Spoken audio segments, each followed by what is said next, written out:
Hello, welcome to the Scene World podcast with Jörg And I'm AJ. Hey. On this side of the table. In a minute, we are going to be talking Plato term and the Plato network and all that with Thomas Cherryhomes of Irata Online.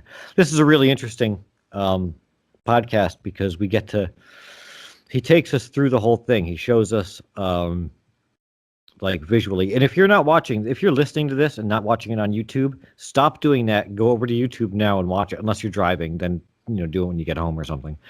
But and we are not saying that because we need more followers and subscribers on YouTube, but because it's really interesting and you will learn a lot by watching him. Yeah, it's a very visual podcast. He takes us through like the different intricacies of this network and why it's cool and why retro computer enthusiasts should really check it out. It's really a cool thing to look at. So. And I actually found out about him thanks to Google+. Really? Yeah. I remember when you told me about it, and I didn't have any idea what it was. Yeah.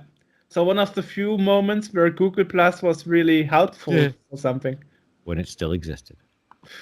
Well, it still does until next year. Yeah. So this is a thing to check out. There's so many things now for retro computing. We got the Wi-Fi modems, and people have boards off the Dead Zone, which was a board in the U.S. that went down in 2000-ish, 2001 maybe, is back up using the exact same hardware that it was using back then. And there's probably like 20, 25 other boards also running, and they're more active than they were back in the 90s. The Q-Link Reloaded exists. That is. There's a hangout every Wednesday night, 8 p.m. Eastern time. Everybody out there should come on and say hello in People Connection. We actually did an interview about that. Did you? Yeah, we did about Q-Link and Habitat, Habitat. Habitat is a different thing. Habitat runs on a Q-Link server, but it's a separate Q-Link server. So there's actually two Q-Link servers right now that you can log into. There's the one that's run by Jazzmaz. It's the main one, qlink.org, or qlink.net. Well, I don't know. I'll put links to it down there.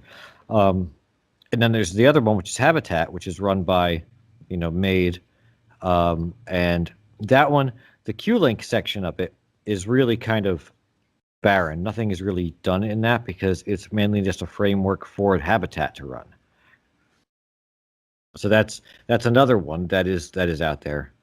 There's so many things out there right now, again, that the C64 thing can do. And Plato is like the granddaddy of them all. This thing existed back in like the 70s and kept going until, what did he say, the 90s or early 2000s or something when it was taken down?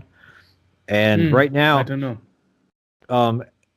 At the time that we recorded the interview for this, since that time, version 1 has been released, like an official release has been made for the C64 and Apple II and all these other things, and the 128 version, which he touches on in the interview. And now that he's working on completing the Amiga version, and he actually just today posted on Facebook requesting if anybody wanted to help with porting it to Amiga, to go right ahead and help. So that's coming up in a second. In the meantime, we can probably talk about some jazz. Yeah, let's talk about the FPGA. The FPGA. You have some news here. Yeah, we've talked about that a bunch. They were originally planning, I believe, to ship in March of 2018. That didn't happen. Things got pushed back. As of now, this was in mid-October. They sent out an email to everybody that had signed up for it saying that they've gotten the first production lot of FPGAs from the manufacturer. They're working great. They're fantastic quality. But the accessory cables were not, apparently. So they have to go get them from a new manufacturer. And so currently they are looking at release in November. So that's still cool. I'm still jazzed about it. I'm still excited. The price when it's available will be $75, €75. I'm sorry. If you've signed up with a registration beforehand, then that it's just $69.95, which is $5, €5 off. Yeah, and it's looking like it's coming along. It's slow, but again, this is a brand new thing that's coming out, and we'll see. We'll see. Well, other news. Douglas Elvis, he actually posted on his Facebook wall some cans of Peprium, which is this Mega Drive brawler that's promised since 3 years, 4 years, something like that, from Watermelon Games. And that's a company that's, it seems, spread between USA, Hong Kong, and France. And I have been trying personally since I pre-ordered since 2 years to get any info about the VAT stuff, if they actually ship from France, Hong Kong, or USA. So I'm prepared. And I have sent them 3 support tickets. 2 were never replied to. 1 was told that they will get back to me and ask internally. That never happened.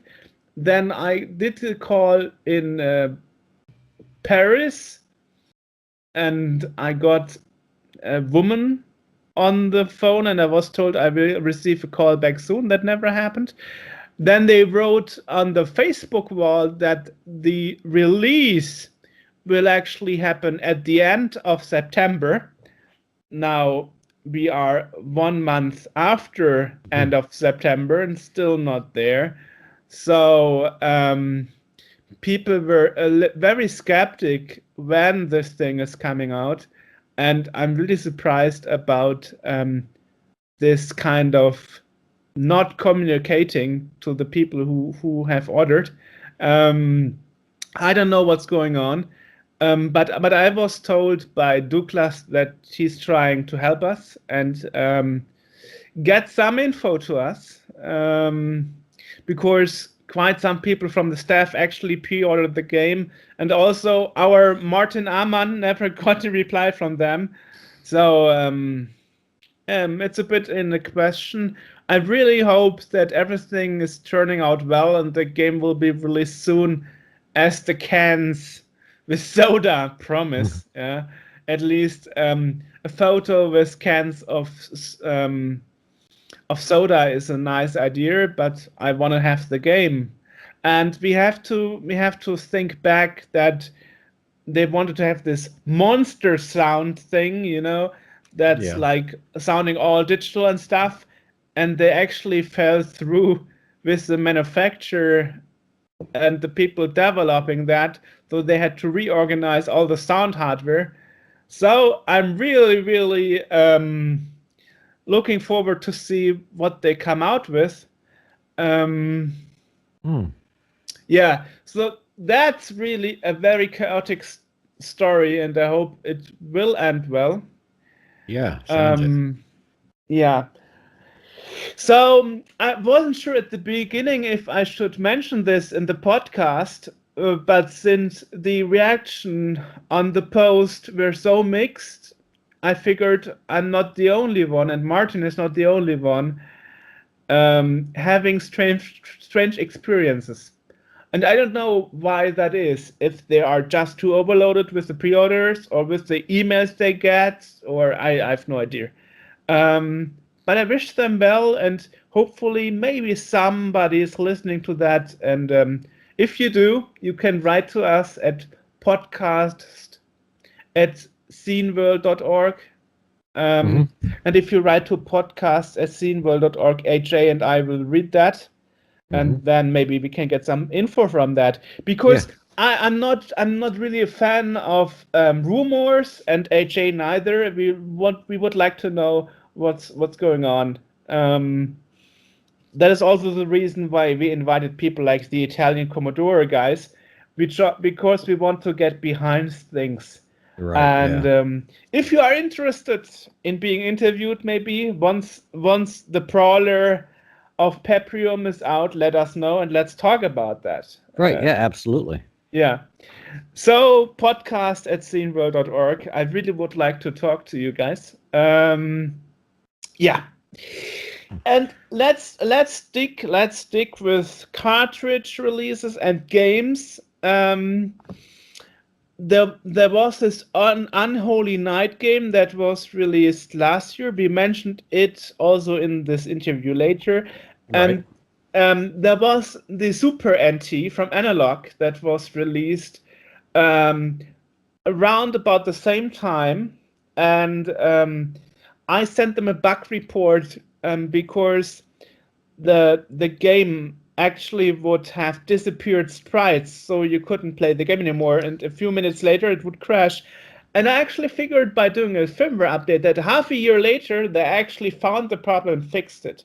So this is quite interesting because people were really upset about it because the device costs $150. No, sorry, $189.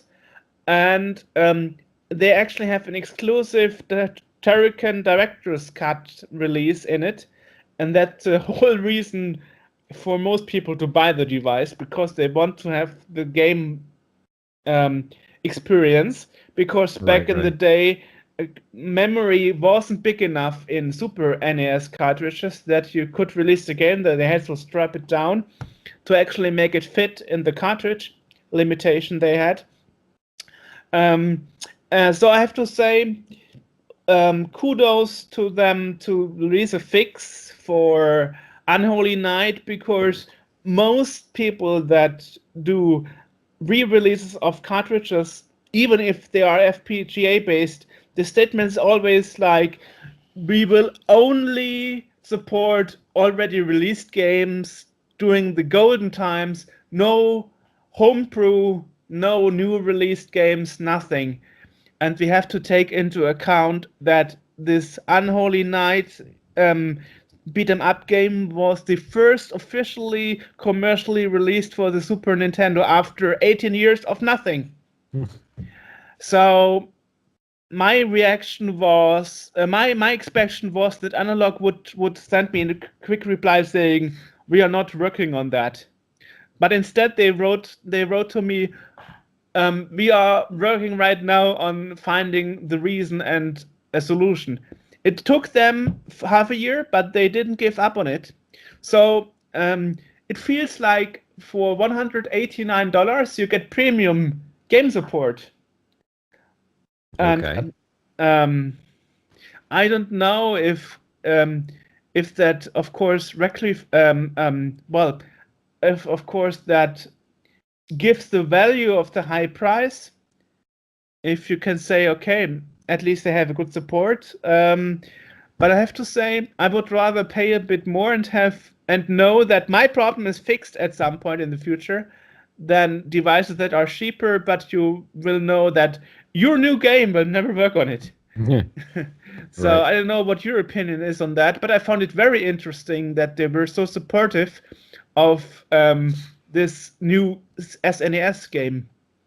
Do you agree that manufacturers of retro consoles should concentrate on the games that are already out there and say, okay, anything homebrew we don't bother with because it's so much to work on? Or do you say if a device is good, it has to support every single game that the original hardware can support too? It should support everything that it can. Things like with the C64 Mini, right? The games that should be included with it, I would say probably commercial, because that's what people are going to know. But if you want to take a game that is homebrew and throw it on a USB stick and put it in there, it should work with it. It shouldn't be, faulty. Yeah. But if you use hardware like the Retron 5 or whatever, then your homebrew games will most likely crash. Why is that? I don't know. It's something that, I mean, I don't own this device, so I can't really say why. Because you would think if it's an emulation layer, then anything that would run on original hardware should run on it, at least, partially. I I don't know. But it seems to be that some homebrew games are doing things differently than original games. As like I said, Unholy Knight crashed. Yeah. Um, and it's surprising for me that Super Nintendo, especially here in Germany, it was more sold than Sega, and generally too. I mean, Nintendo was just more successful with it, Oh yeah. which is It was also the everywhere. consequences where Sega left the console industry and the console market, and just is a publisher now for games. Anyway, Blast it's processing couldn't save them. yeah, which was a marketing thing, as everybody knows nowadays. As anyway, the thing is, it is surprising for me that it took 18 years to make a new commercial game. Yeah. Well, yeah. Because for NES, for the Mega Drive, you have constantly new commercial games. Constantly. Do you still? Yeah. Search on Kickstarter. Hmm. Enough. Search on other pages. There are plenty of new games for the NES and Mega Drive. Okay. You know, just like Peprium, for example. Hmm. And Watermelon is doing a lot of games for the Okay. Mega Drive and Super Nintendo.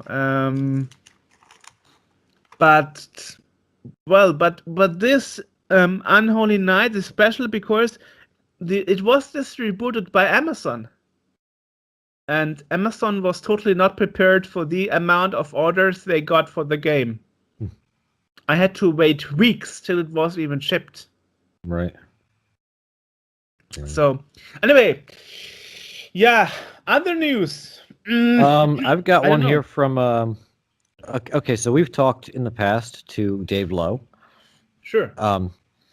And one of the things that they kind of briefly touched on was the idea of making a movie, which they have now done. Recently, mid-October, a letter went out to backers requesting information so they things could be shipped out. You know, the actual movies. So the Uncle Art movie is, or Uncle Art the film rather, by Lucy Lowe, is done and is getting ready to be sent out. Right. I filled the survey too, So and did I'm I. really looking forward to that. Yeah. So yeah. Nice. Um, hmm.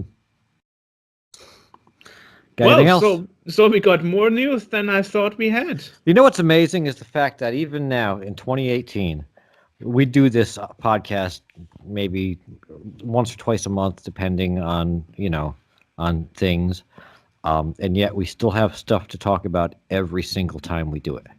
Hmm. I don't There's think so there's much ever been. news. I don't think there's ever been a time when we've done this intro and just been like nothing happened, No, never. which is kind of amazing that things are still going now and there's still so much activity every time, every month Yeah, to talk which is about. also the reason why I started Scene World. I couldn't believe what everybody told me in Europe that in America there's no activity whatsoever. It's not even worth it to talk about or think about it. Hmm. There's a And lot of stuff happening in America. yeah, It's and we have proven people wrong, and I'm always happy when that happens. yeah. Um, right. Well, we've got Thomas Cherryhomes over the. He's somewhere. We'll bring him in a second, and we'll get into the intricacies and the coolness of Plato. So Right. let's go Enjoy. do that. So we are talking with Thomas Cherryhomes about Irata Online and the whole Plato kind of experience that you've put together with this. Welcome to the podcast. Thank you very much. I'm glad to be here. So Actually, interesting is how I found you. I found you through your Google Plus page, actually. Yeah, I've been promoting pretty much nonstop on Google Plus and on Facebook, trying to get the word out about this particular service. So, and now Google Plus is no more. yeah, irony. So, Maybe I guess give a little bit of history on the whole Plato service, because some people might not know what that is. Like I had no idea until I actually checked this out. I had no idea what it was. Okay, well, I guess I can start here just kind of giving a small overview of what Errata Online is, and then take and start diving into the Plato history from that point, if that's okay. Sure. Okay. Errata Online is, of course, other than basically being Atari backwards, it is a rather unique online service that I am providing for the entirety of the retro computing community. And when I literally mean the entirety of the retro computing community, I mean the entirety of the retro computing community, not just Commodore 64 users, but Atari 8-bit users, Apple II, Apple II GS, all the way up through Atari ST, Amiga, there's an MS-DOS terminal, etc., and just on and on. And the idea here is to provide a place for all of these vintage machines to be able to connect up together and to not only be able to communicate with each other, but to also take and use the built-in development environment inside the system to create new and compelling content for every one of these systems that has a terminal for it to be able to use. Now, Errata Online itself is built on top of Plato. Plato was a legendary time-sharing system that was developed by the University of Illinois at Urbana-Champaign, starting in 1960, going online in 1962, and pretty much existing in one form or another until Novanet shut down the classic service in 2015. So that's a few decades worth of pretty much constant use. So this particular service was very unique in a number of different ways, starting with, for example, the display technology. Plato wanted to be able to provide compelling, they understood in order to provide an effective educational experience. Just to provide some context, Plato stands for Programmed Logic for Automated Teaching Operations. So as you might infer from the name, this was originally intended for educational purposes.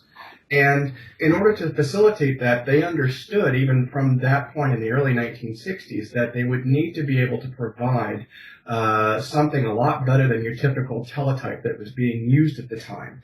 And what that meant for them was a full-screen graphical display. It meant an interactive keyboard that was extremely responsive to system input. And it also meant, as we'll go into later in just a few moments, essentially a touchscreen display to facilitate selections.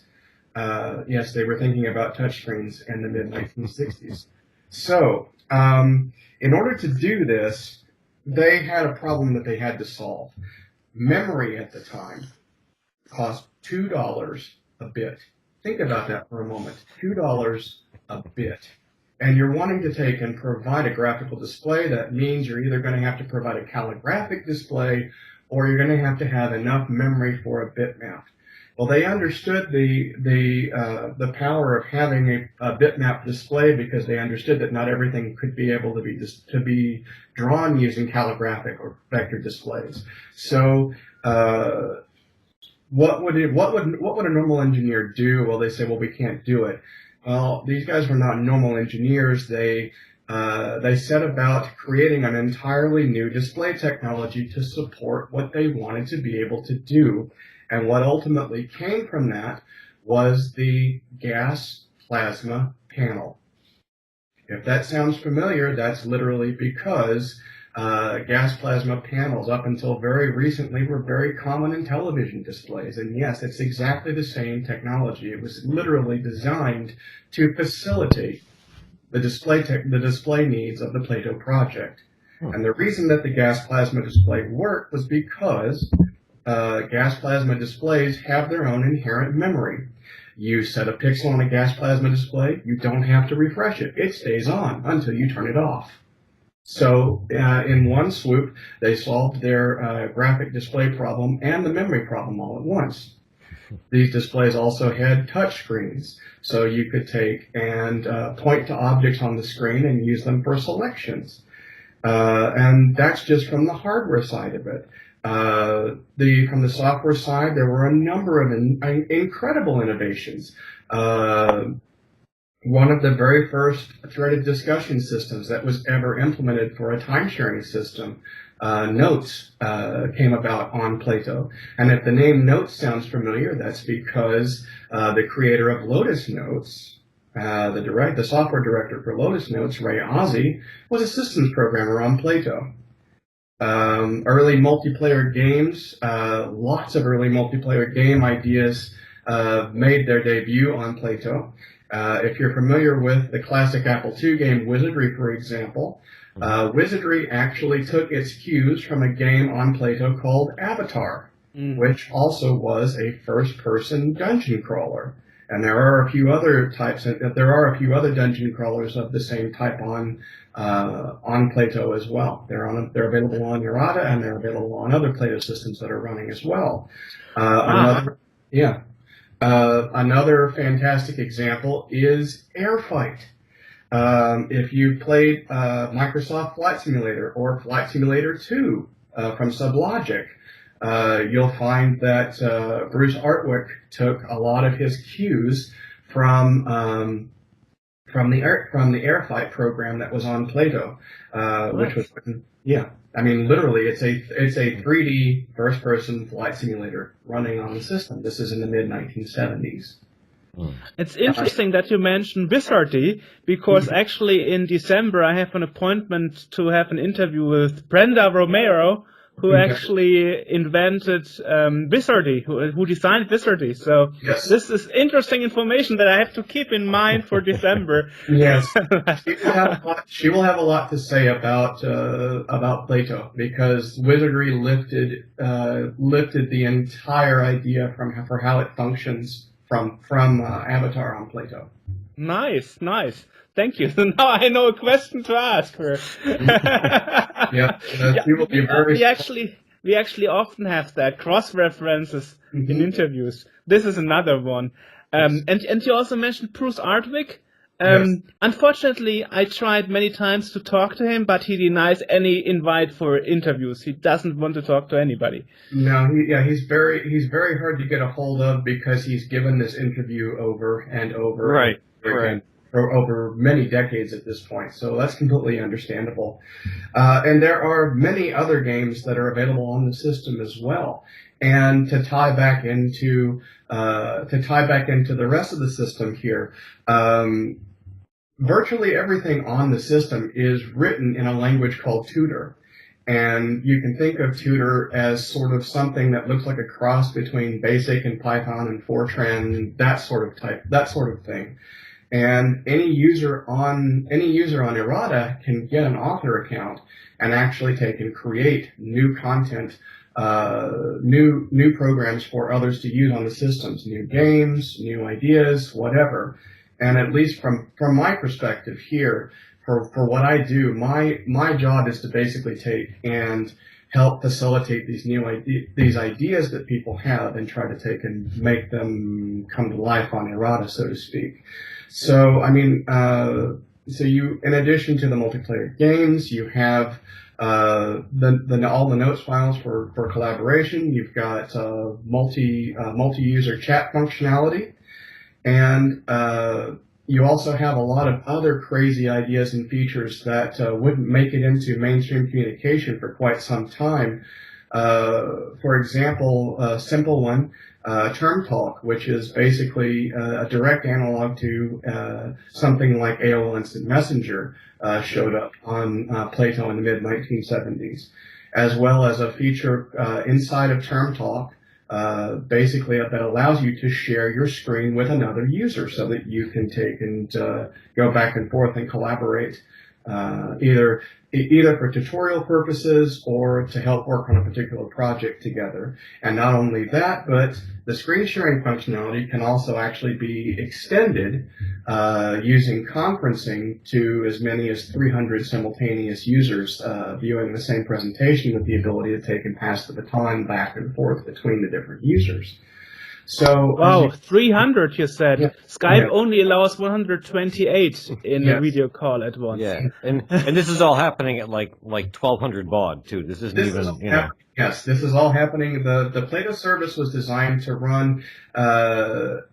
To be exactly specific, Plato used a special modem that operated at 1260 bits per second for their own terminals, but it was nominally designed, yes, to run at approximately about 1200 bits per second. So yeah, using a combination of very efficient protocol design for things like line and dot drawing to essentially using redefinable character sets, they're able to actually take and get a lot done in those 1200 bits per second. Man, that's really impressive, especially if you consider that later machines, let's say for example arcade machines like Daytona and so on, used really simple, stupid protocols like token ring, Yes. and token ring is like every machine would say, I'm here, I'm here, I'm here, I'm here, I'm here, and waiting for the other machine to say, yes, I hear you, I hear you. So it's pretty impressive to see that we kind of went backwards in the Yes. development in the later years after that system, when a more efficient network protocol was already invented. So now we spoke a lot about what it is. So now interesting for me would be, how did it start for you? Did it start the usual way, like first of all getting a computer and playing games on it, like for most of the other users? Oh, you're talking about just for me from a historical perspective. Yeah, sure. Okay. Well, for me, I've been programming, and I've been both programming and using computers pretty much my entire life. When I was born, my father already had several computers in the house, including, an MSI 8080, a TRS-80 Model 1, and he would get an Atari 800 later, which would eventually become my first machine of my own. And that was the machine that I ultimately learned how to program on, starting in BASIC. I was writing programs in BASIC by the time I was 3, and by the time I was 5, I was doing 6502 assembler, and just worked my way up, and it just kept messing around with the different machines. And from that particular point, as my father and I would get more other machines, we would take, and I would do the same thing. I would take and pull them apart, understand how they worked, write software on them, and just keep repeating up through the years. And I gained a lot of experience on a lot of different hardware platforms, which has oddly enough come back. All of that stuff that I've had stuffed in the back of my head has now come into play when porting all of these terminals to all of these different machines. Wow. So, as far as to move forward a little bit for the for the reason why I'm doing this particular project, sometime in middle of 2004, some Plato expatriates got a copy of the last official running system, Plato system, that was running for commercial purposes, that Control Data Corporation had set up for the Federal Aviation Administration. And they used that as a basis for setting up their own system, which you'll see this as the cyber1.org people. And in fact, if you go to their website, cyber1.org, you'll find that this particular instance is still running. It's a very large Plato system. There are approximately about 15,000 lessons sitting there and then running on cyber1.org. And they have provided what is essentially a sort of reunion haven for all of these people that used to use Plato and wanted to use a classic authoring experience. So when you get an account on cyber1.org, you essentially get an author mode account, which means when you log in, it drops you into the development environment and says, here you go. And if you don't know what lesson names or things that you're going after, you're kind of going to be lost unless you read their documentation. So fast forward a little bit, and in 2015, the Cyber One people got permission from the copyright holders of the people that currently hold the copyright for the Plato lessons and all of the associated system software, and got them to say, well, can we make a distribution for those few crazy people that might want to set up a Plato system for themselves so that they can understand how it works, that sort of thing. And And you are one of the crazy people. yes, I am one of the crazy people. Okay. And so they got permission. It took them roughly about a year and a half to actually get everything through. But through the work of some of the systems guys like Paul Koenig and Tom Hunter, working with the copyright holder Nat Cannon over at vCampus, they were able to take and put together a complete Plato system that could be bundled with the DT Cyber emulator and make a system that could connect out, accept connections in, and run a fully functional Plato system. I fast forward a little bit to the middle of 2017, and I had just finished reading a fantastic book on the history of Plato called The Friendly Orange Glow. It's written by a guy named Brian Deere. It took him roughly about a decade to write this book, and it is a complete, comprehensive tome on the complete historical context of Plato, why it came to be, the factors that made it happen, and the challenges that they faced, and finally ending with a person-to-person retrospective of all of various luminary figures that used the system and what they did with it and how it affected their lives.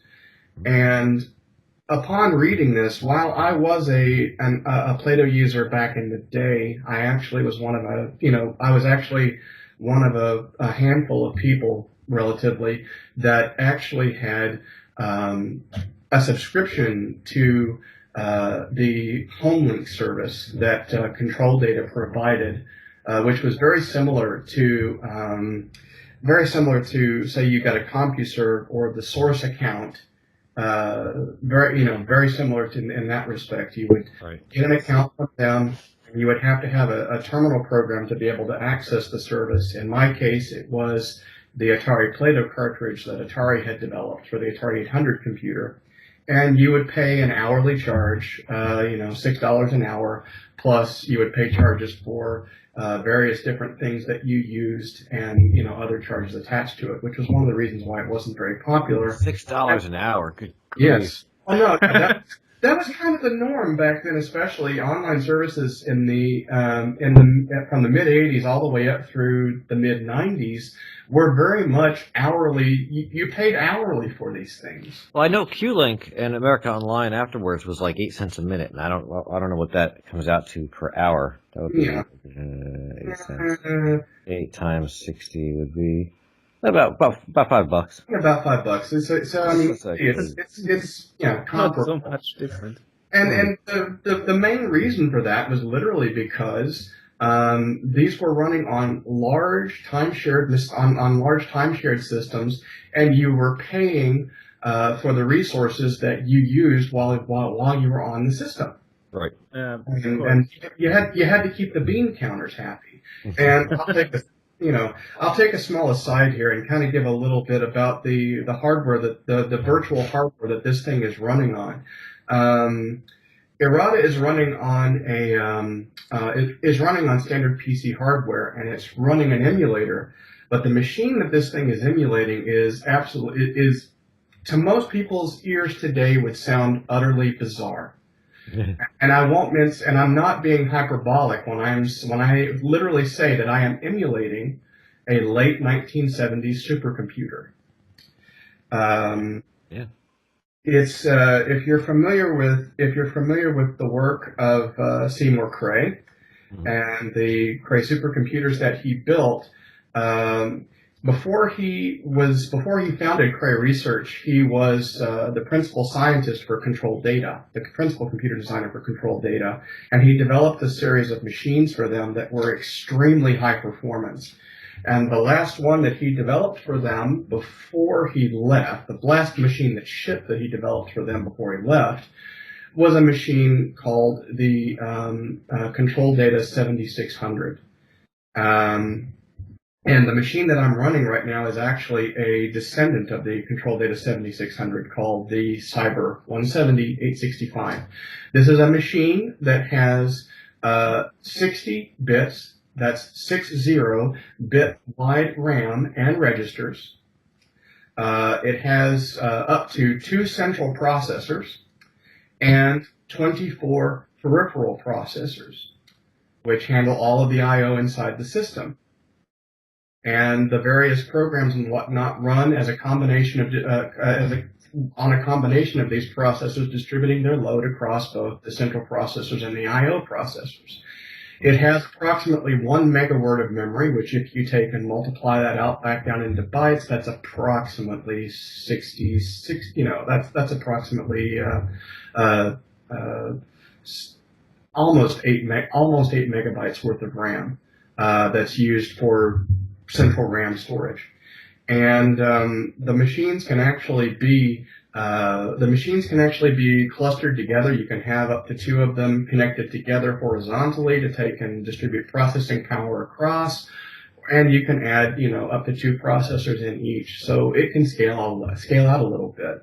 And from that point on, you have up to let's say anywhere from 24 to 48 disk platter drives, each of those disk platter drives, holding approximately 524 megabytes worth of space. I'm converting these figures in my head because the space measurement is not an 8-bit byte, but is actually 6-bit binary coded decimal. So it makes things interesting, to say the least. So yeah, as you can see, I'm emulating some rather exotic hardware.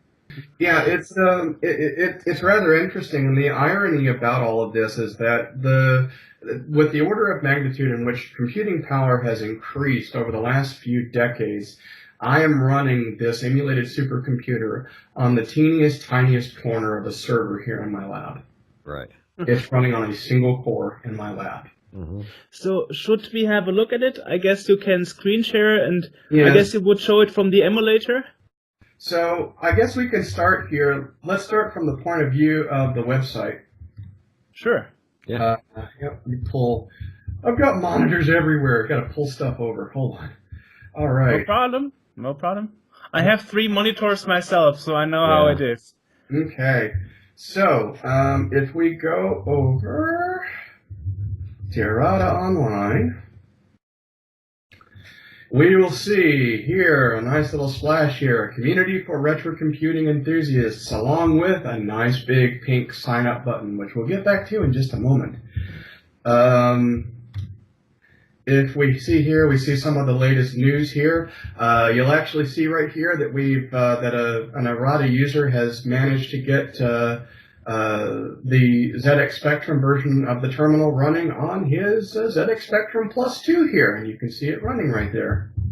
Nice. That's one of the cool things about this too, is that it's not. We've seen a lot of things like, Quantum Link is currently running for the C64, but it's C64 only. Whereas this is pretty much everything this will, work with. Yeah, absolutely. I guess except Game Boy or something. Well, give it time. Yeah, give it. Is there an Amiga port for it yet? I'm working on it. Okay, because that is one I would love to see. Yes, I'm working on it. And here's there's an MS-DOS port here too that supports every video mode under the sun. And I even did a port for the PC Junior. So, Wow. Yeah, of course, check if you're looking for more news about this, there's an Errata Online Facebook page there. Check that, because that's where I post, because I can't post in 18 places at once, even though I try. Okay, so of course we need testers for all sorts of stuff. A little bit about it, which we've already kind of gone over. Feature set, which we've already kind of gone over, and then we come down to requirements. And as far as requirements are concerned, if you've got a PC, Mac, or a Linux-based machine, you can use the version of pterm that's available for Windows, Mac, and Linux, which comes from cyber1.org. And I even made a build for Raspberry Pi users as well, so they can use them as well. And as a matter of fact, I've got a machine over here in the corner that I built a little custom flat screen display that runs as a small Plato terminal. So if you have a vintage computer, and this is where it gets interesting, now you get to see all of the different machines that we kind of support here, all down, that we've already got builds for, and the stuff that's coming. And you can, as you start to see, I'm actually trying to target everything that I can get a tool chain for. And Wow. Yeah.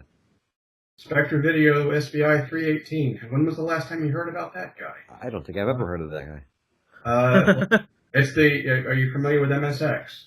Yes. Okay, this guy was the prototype for the MSX. Oh, okay. And Memotech MTX 512, similar machine. Your Australian users will undoubtedly know what a micro B is, that sort of thing. So, Taitung Einstein. And finally, once you get a terminal set up and everything, you can connect. It shows you where to connect, gives you the port information. And I even provide a guest sign-on, so you don't have to, if you just want to try it out before you get an account, you can use guest and guest to take and log in. And view it from there. Screenshots. And I'm constantly taking and adding videos to this library here, which show off various features of the system, that sort of thing. And there's a complete demonstration video here, which kind of gives a full overview of the system. And finally, we get down here to the text section.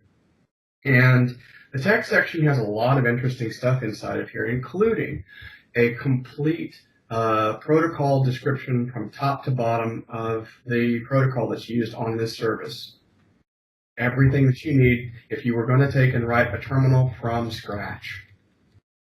All nice. That means if a coder wants to to convert the system on another computer that you don't support yet, they can.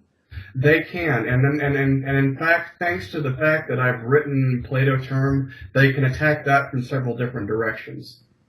So if they wanted to do everything from scratch, they've got the protocol documentation right here. And then you've got example terminal code. I've got multiple examples of working terminals for different machines, and I actually need to add a few more here for more, which some of these point to GitHub for various different terminals. All of the ones that I'm currently writing right now actually derive from the version that Steve Peltz wrote for the classic Macintosh here. So you get to see, this. You have lots of examples here. And then you get down, we even have the source code to what's called the MicroTutor interpreter that was provided by the CyberOne people here. And MicroTutor is rather interesting because normally when you write a piece of tutor software, it runs on the Plato host itself.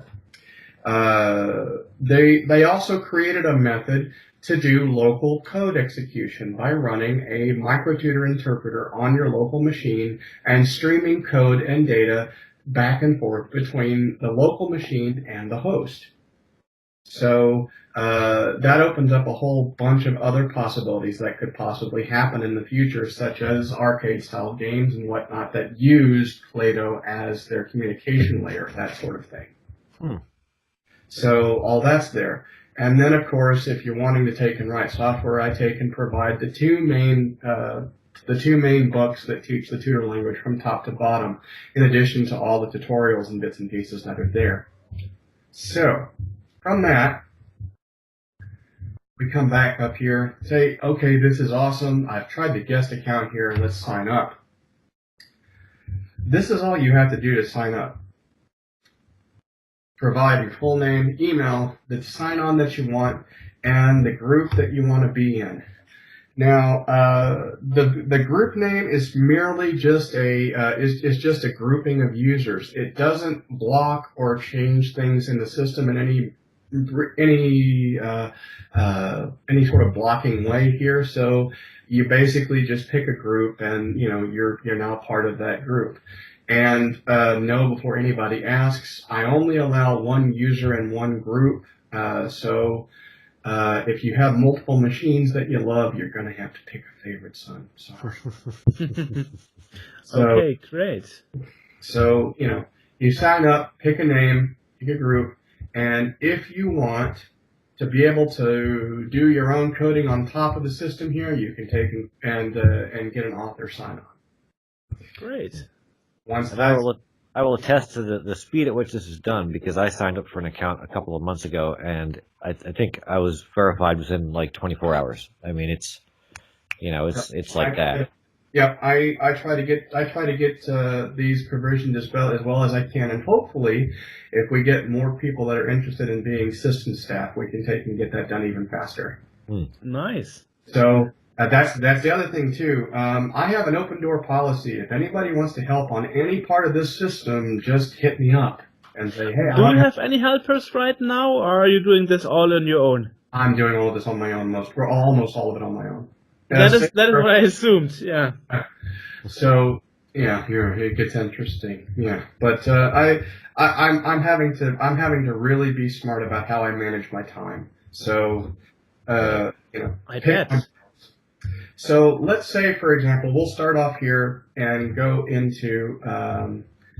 We'll actually go into. Let me kill this guy real quick because he's open, and I will bring him back up over here. Okay. Now, when you take and set up pterm, for example, you can create a new profile for Errata Online, and in fact, the sign-up instructions pretty much suggest that you do this. And as part of this, you take and set your default host, you set your default port to 8005, like it says in the connections there. And once you do that, you can then take and log on to the system. So we'll go ahead and zoom in there. Nice. Matter of fact, let me take and zoom this out a little bit more.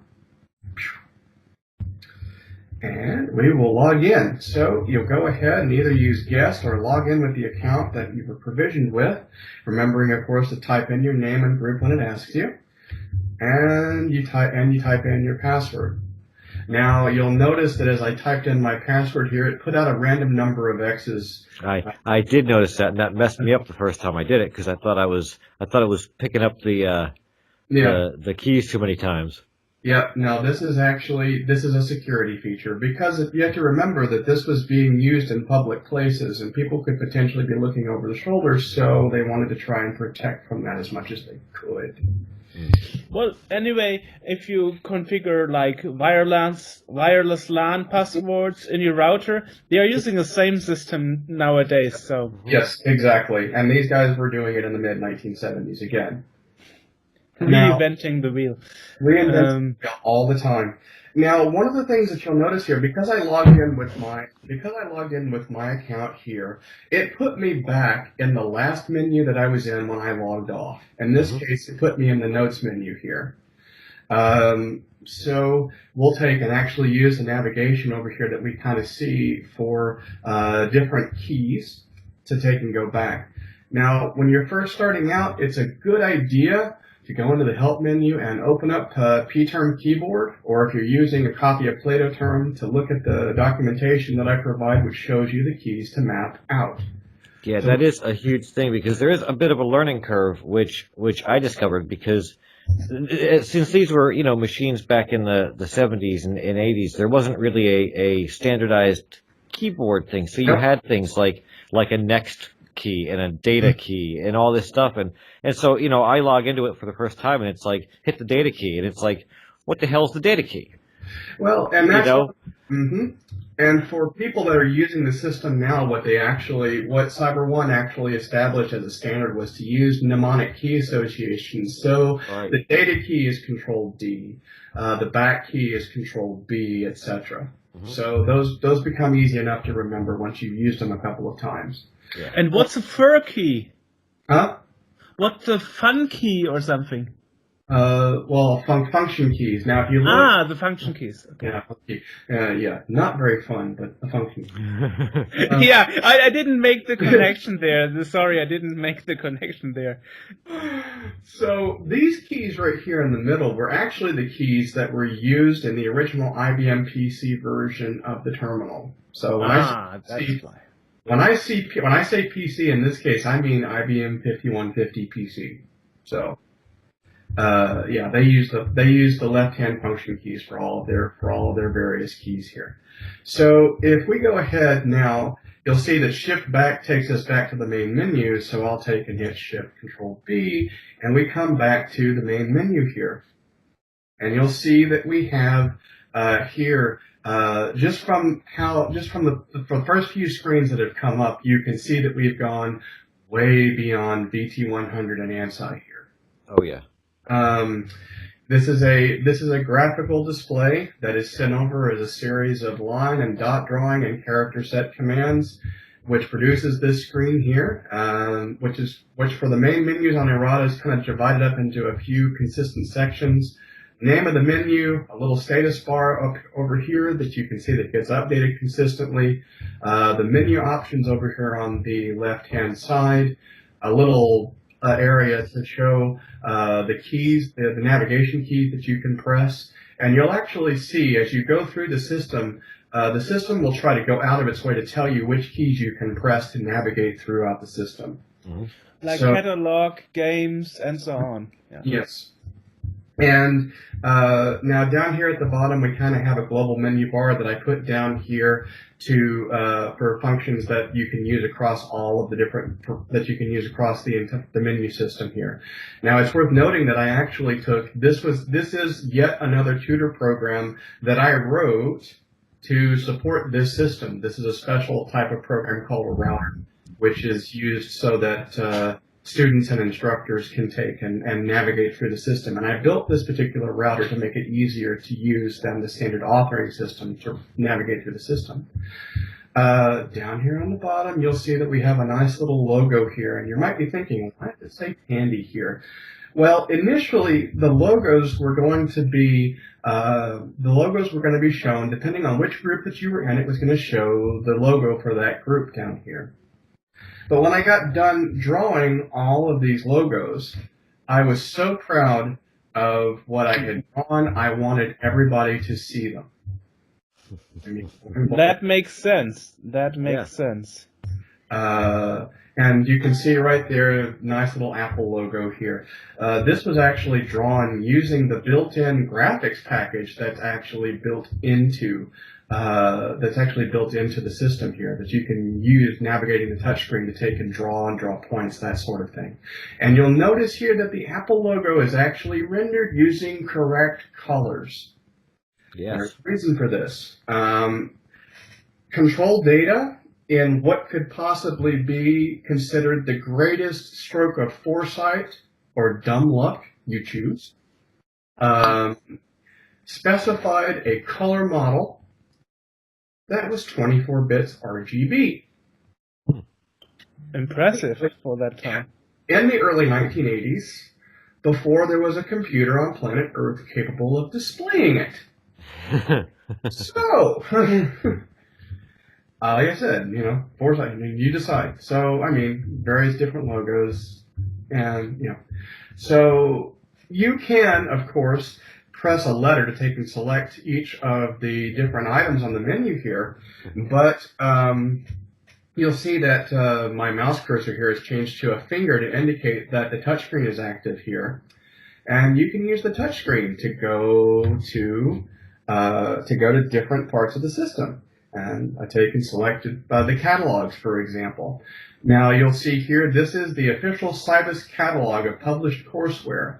And these are all the bits of courseware that Control Data would offer to institutional customers that bought large organizations that bought a copy of Central Plato from Control Data.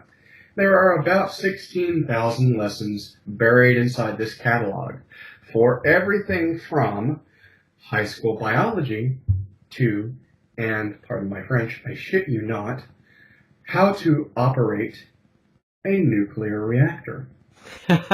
Amazing, amazing. Well, don't believe me? Let's go look. Let's take and filter by subjects. And let's just type in nuclear. Now now that we've done that, we kind of see a drill down from a top level here of different subjects that we can drill down into. Nuclear waste treatment, nuclear magnetic resonance spectroscopy, and all the way down to number 6, reactor operators. We take and press the number here, we drill down in, and we can see that we have one lesson under here under basic academic training for nuclear operators. Wow. Once we drill in, we see an abstract. We see the lesson files here, and we see the ability to take and go into that lesson. So we'll go ahead and just you'll see here that we say lab to try, shift lab for demo, that sort of thing. So let's go ahead, I'll do a demo shift lab, which shift control L, as we can see right here. Please wait a moment. And we can see right here. Oh my God, this is extreme. So now is it though? This is a demo like of operating a nuclear machine, right? Mm-hmm. Yeah. So now you kind of see, and now you get the ability to take and drill into various parts of the lesson here, just so you can get kind of an idea. But a few things that you may have noticed here. Of course, you'll notice that the lessons themselves are graphical. Some of the lessons have touchscreen interaction, some don't. But you'll notice one very important thing here. Have you seen any scrolling at all? No. There is no scrolling on Plato.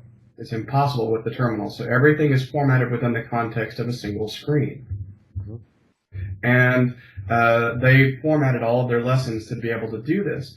And I'll give you an example of some of the how intricate the drawing and whatnot can actually be here. We'll use the Go feature here to go to a specific lesson called IQ. And this is a review and self-quiz on eye anatomy. Now, we can literally see, it's showing you kind of here, it's telling you here what the program is going to go through here and how to use the program. But then we see down here, hit next to see a cross-section of the eye.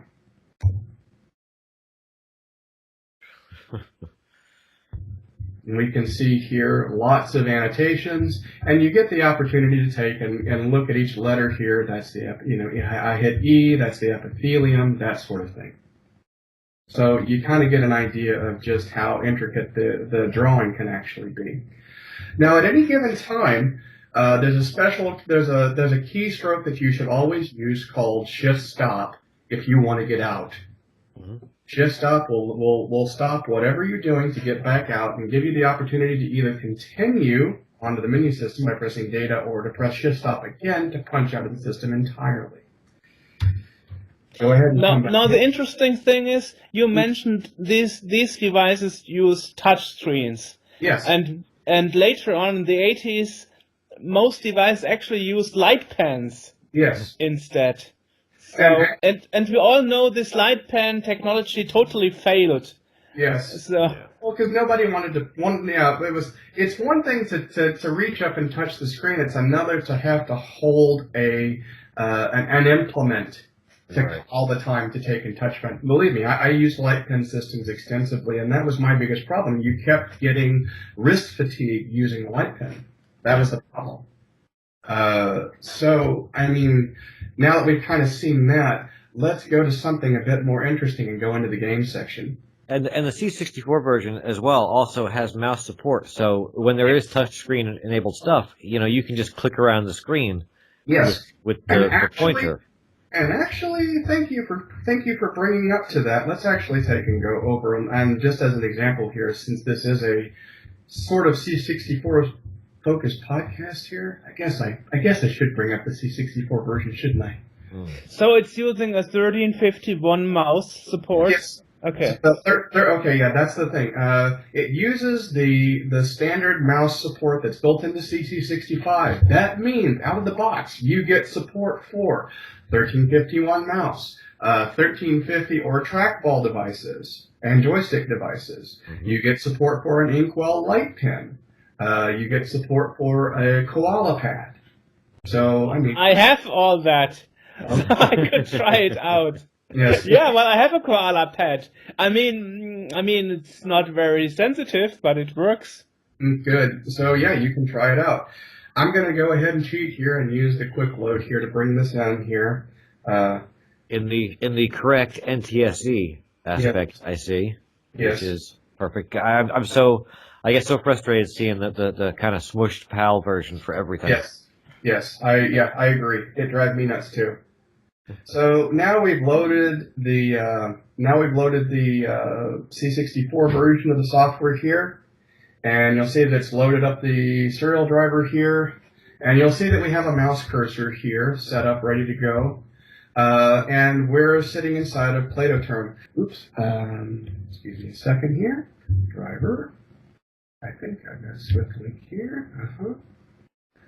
Swift link. Yep. Okay. Yes. Yes. Which is the CMD modem back from the day, actually. Yes. Yeah. We support SwiftLink and user port 2400. So right out of the box. Which is what I'm using. I've got the user port Wi-Fi modems, which work without any. I mean, just first shot, beautiful. Yes. So I tried to support all this stuff out of the box. I initially was trying to support the IP65 for things like the RRNet and the C64 NIC, etc. But some things need to be added into IP65, namely TCP window resizing, which is how TCP/IP does handshaking, Right. so that the system doesn't get bogged down trying to handle all the protocol decoding. So yeah, but I think RRNet, because I did once an interview with Adam Dunkers, who developed it. It's using micro IP and micro TCP IP. Yes. Yeah, so it's a totally different network protocol, more minimalized. Right. Okay. So now we've used ATDT, connected in, and we see the familiar Plato refrain here. Mm-hmm. And we can see here, and you can start to see colors start to pop up. Yeah, well, I see yellow. Yeah. Mm-hmm. Well, that's color. Yes. Good. Yeah, it's because the rest of the text is white. I don't set the background colors or anything just yet, so I'm still working out how to handle all of this. Right. It's, like I said, experimental, very experimental. And just for me to understand, you said when the system were operative back in the day, they didn't have color monitors at first, right? No, it was all orange and black and orange displays. Black and orange plasma. If you've seen an orange plasma display on a laptop, that's what it was. Mm-hmm. Okay. So again, Sam was last here in notes, and in fact, if we actually take and go into, for example, Commodore 8-bit notes here, you can start to see. So, I mean, as you can see right here, right off the bat, you get much the same experience. Yeah. So, we'll go ahead and stop here for a moment, come back. Could we go back to the games section? Yes. Because there's where we stopped, and I would really like to see Battleship. Okay, well, let's take a look. Yeah, let's take a look at Battleship. And I'll do kind of a comparison here. That would be beautiful. That would be beautiful. Yep. Matter of fact, let's do a trick here. Watch this. I'm going to take and go talk to Sam here. And I'm going to go. Sam is in the Atari group, and you'll see his screen changes here. Oh, we have a talk request. Let's answer it. Nice. So, what term? Talk. To Thomas Cherryhomes. Okay.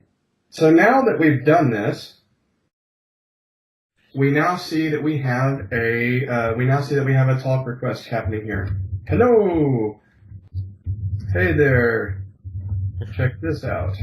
So now at this particular point, you'll see down at the bottom of the screen, we see lab, clear line, shift, lab, monitor mode, shift back to exit, right? If we go ahead and press monitor mode on the left-hand window here, this screen will be transposed over here automatically. Nice. So we've entered monitor mode, and if I refresh the screen, You see the same thing on both monitors. Okay. yes. And the host machine takes care of basically reflecting everything automatically. So go ahead, short game, okay. Place your ships where you want them. And since I chose a short game, it's only going to place 3 ships. And part of what's happening here, you'll notice that you'll see that the Plato ships here, these are done with custom character set graphics. And character sets on each character in a character set on Plato is defined as an 8x16 grid. Well, that won't fit on a Commodore 64 display. You have to take and shrink that down. So what's literally happening is it's shrinking that down on the fly as the character sets are downloaded in to a 5x6 character array and using image processing techniques to do so. And as you can see, I'm still working on it. It's not perfect yet, but it's being worked on. If you sit away far enough, you can't see You it. can't see it.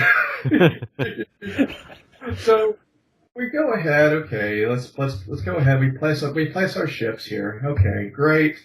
Place the next ship. Okay, we'll do a horizontal orientation.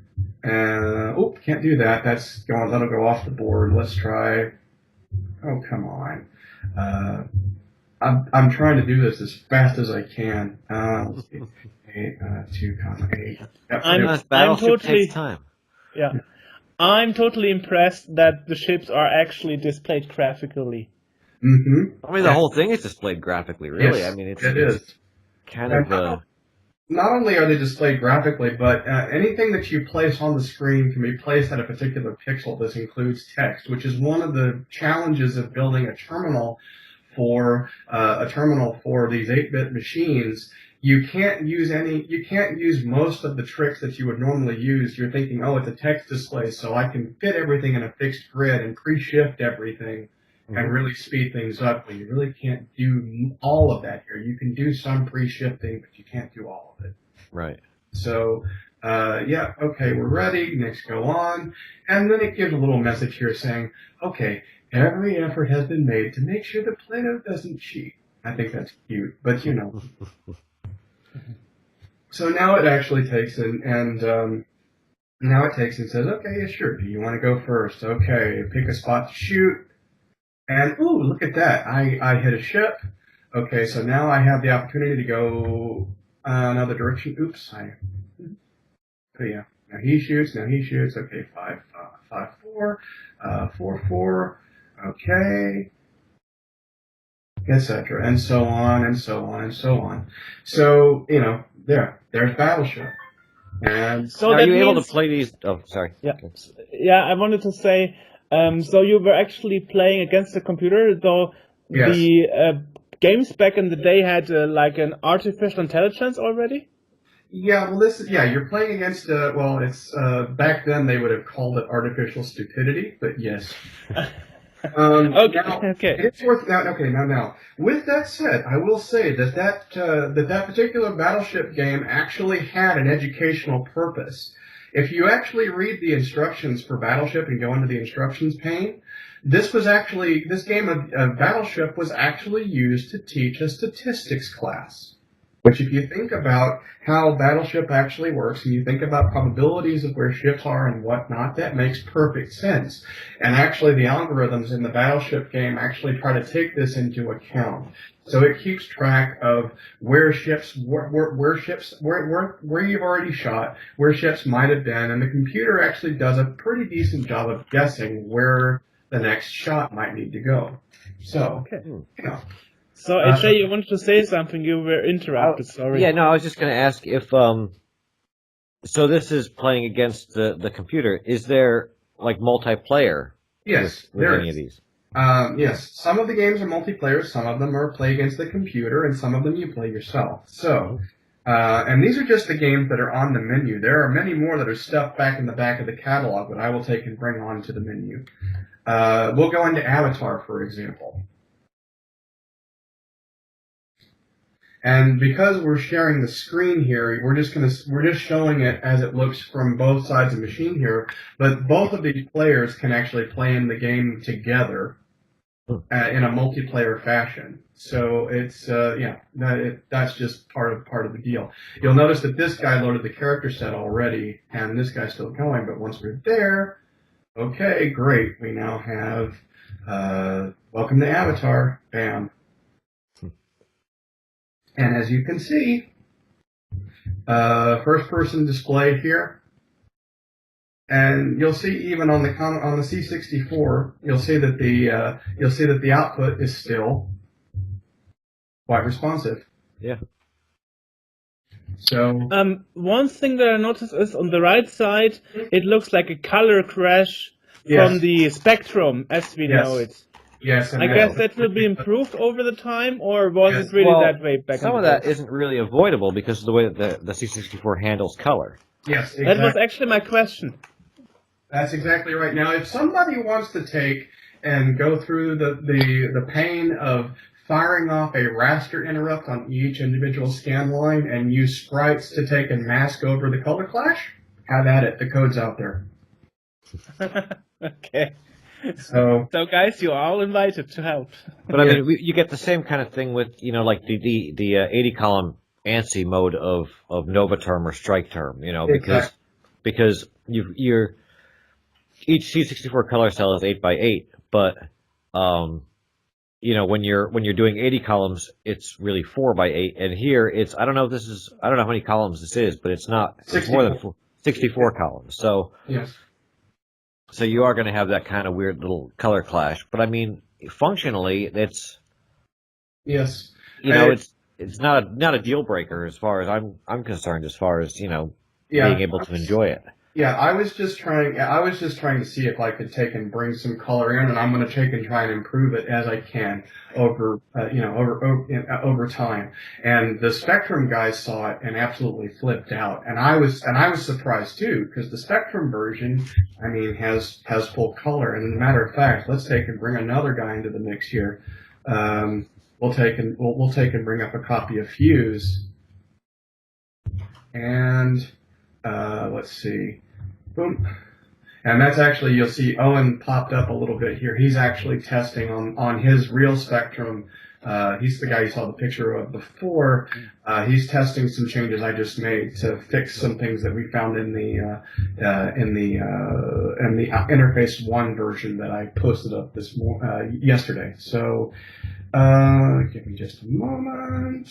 Let's see here. Oh, I need to load a snapshot here. And there is quite a bit of development because you just posted something this morning, I think, about updates to the Apple II version. The Apple II GS version. Right. The Apple II version's been around for the Apple II version's been around for months, and as a matter of fact, I'll bring out all of these as we take and dive through all of these. Let me go ahead and turn my SpectraNet back on. If you've never seen the SpectraNet is quite possibly one of the greatest things since sliced bread. It is an Ethernet interface for the Spectrum, and it hooks into the BASIC, so you can literally take and load programs off of the internet through this, and that's actually how the SpectraNet version of Plato term loads. It loads directly from my server, so you don't have to have a copy of it. Nice. You can literally just do this. And so it's like a net boot on a PC? Yes. Okay. On Spectrum, yes. And as we can see right here, and here's the Plato term for the Spectrum here. And we connect in.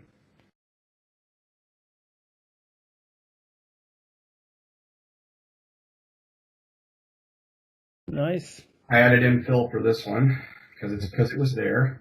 Right. That color. Bob. I need to improve the block fill. Okay.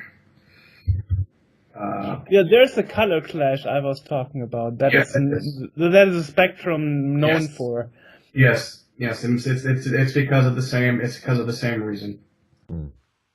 So, yep. And so, yeah, there you go. Again, same experience. So, bam. Pull that to the side for a second. Yeah. Now, let's go into Airfight. Airfight is a 3D simulation. Now, Not figure out how to take off, okay. but I tried.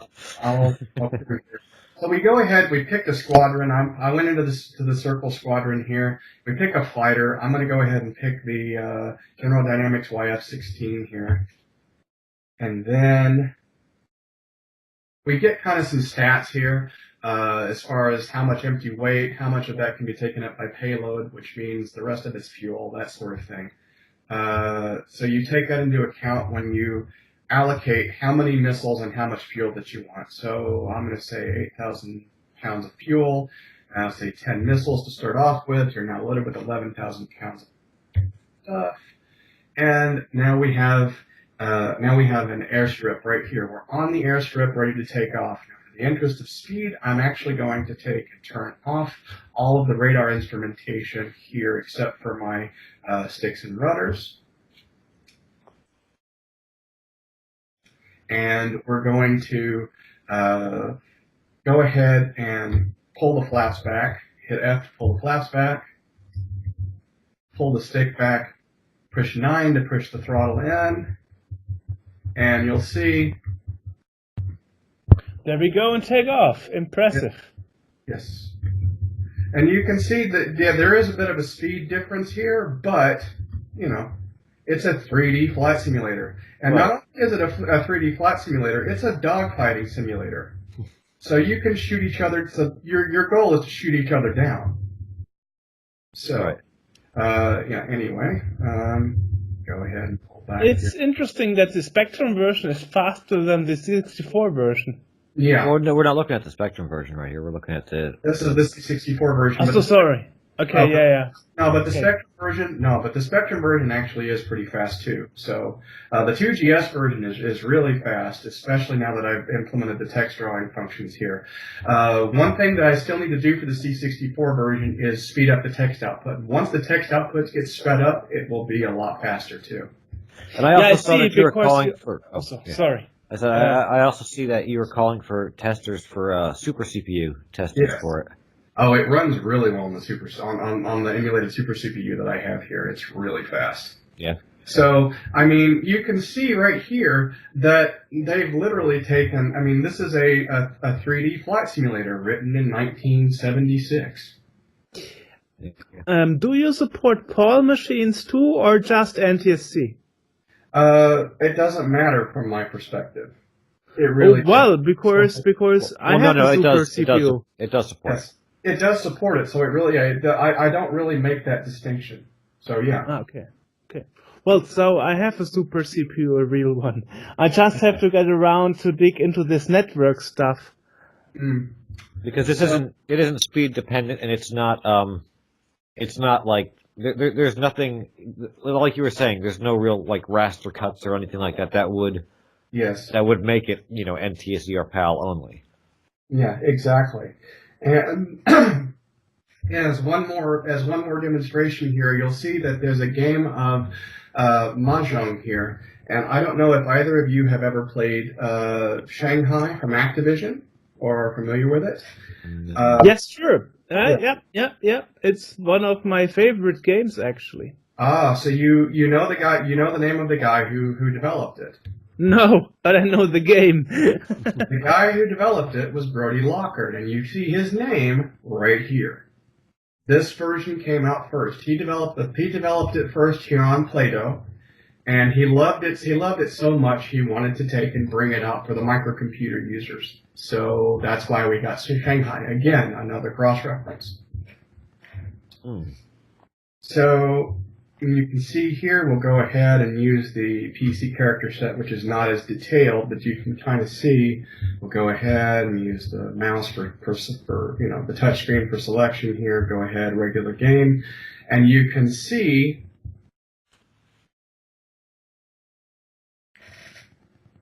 It looks very amazing on the left, I have to say. Mm-hmm. It really has a 3D impression. Yes. He came up with the idea of essentially using the box thickness to indicate the level of a particular tile. Nice. Yeah. It's pretty good. Pretty good. Excellent. So, I mean, there you go. I mean, it gives you an idea of just how. Oops, bug I need to fix. Excuse me. Yes. Well, can happen. Yes, it can happen, and I'm constantly developing. I'm constantly developing and making this thing better. So yeah, you see all sorts of stuff like that happen, and to really bring the point home, I mean, like I said, I want coders to come in and really start developing new content for this system. And for that next piece, we'll actually go into another part of the system here. And sure, go ahead. Yes. We'll actually go into another part of the system here and demonstrate the development environment. Now, I went ahead and logged off, and so as a result here, we're out of monitor mode here. I will keep him open because I'm going to take and come back to him.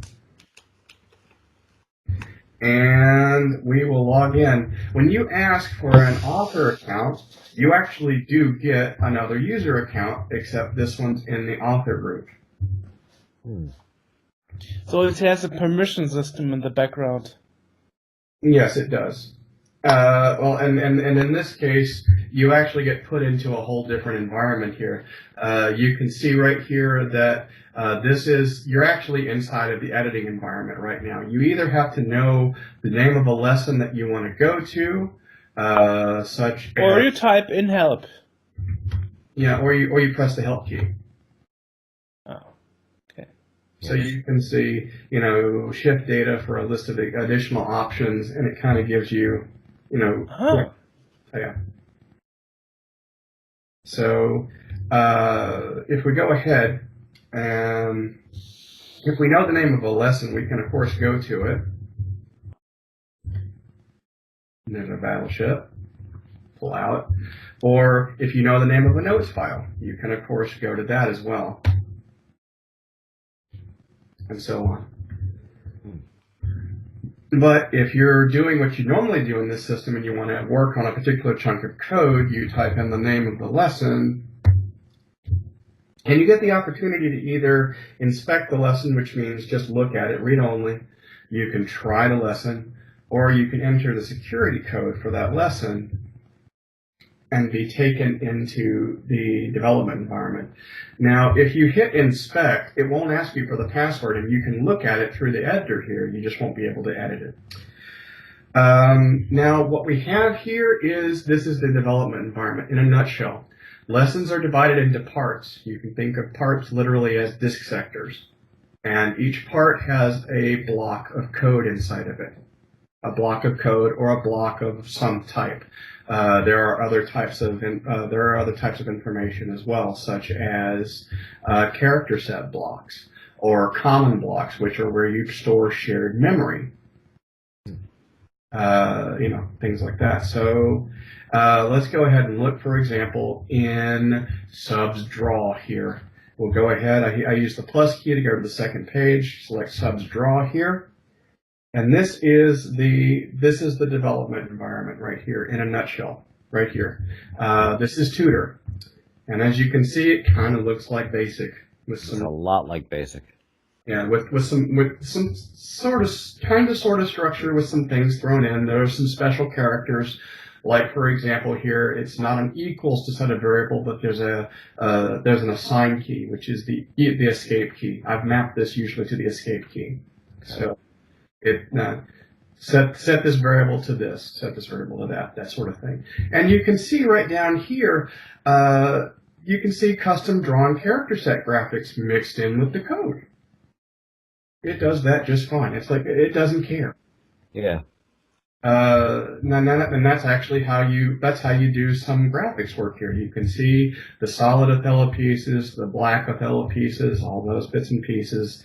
And other interesting quirks here, you see explicit indentation, and yes, you actually do need this because the parser is very strict in this regard. You also have local variables, and you have global variables, as well that are actually several tiers deep. You can have variables that are stored for a particular student, such as where they are inside a particular program. You can have variables that are shared across everybody who uses the lesson. Those are common variables, and those were the common blocks that you saw earlier. And in fact, if you put 2 and 2 together, that is exactly how the multiplayer stuff works inside Plato. All you have to do is just use shared variables. You don't have to worry about protocols. You don't have to worry about building a signaling method. You just say, this is what I want to keep track of, and you keep track of it. You mentioned earlier that nothing supports scrolling, but I remember there were other machines like the the 16-bit Atari computers that were also known to not support hardware scrolling, but there was some software workaround. Yes. Is there some workaround for this Plato too? The Plato does not do any scrolling of any type whatsoever. Okay. Everything has to be done. If you're familiar with, say, for example, a Tektronix 4000 series terminal. Not me. Okay. It's kind of the same thing. Look that guy up. The Tektronix 4000 series terminals were like the gold standard for graphics output in the mid to late 70s to the early 80s. And they used what was called a storage tube display to basically draw directly on the screen. And the tube itself took care of refreshing the display. It was its own memory. So kind of the same thing happening here. So anyway, I digress. And we're talking about like end of screen scrolling. So like when so there's no like with the C64, if you just type stuff, when you get to the bottom of the screen, it scrolls up. Yes. And with this, it doesn't. Each screen is its own thing. You can't scroll it down or back up.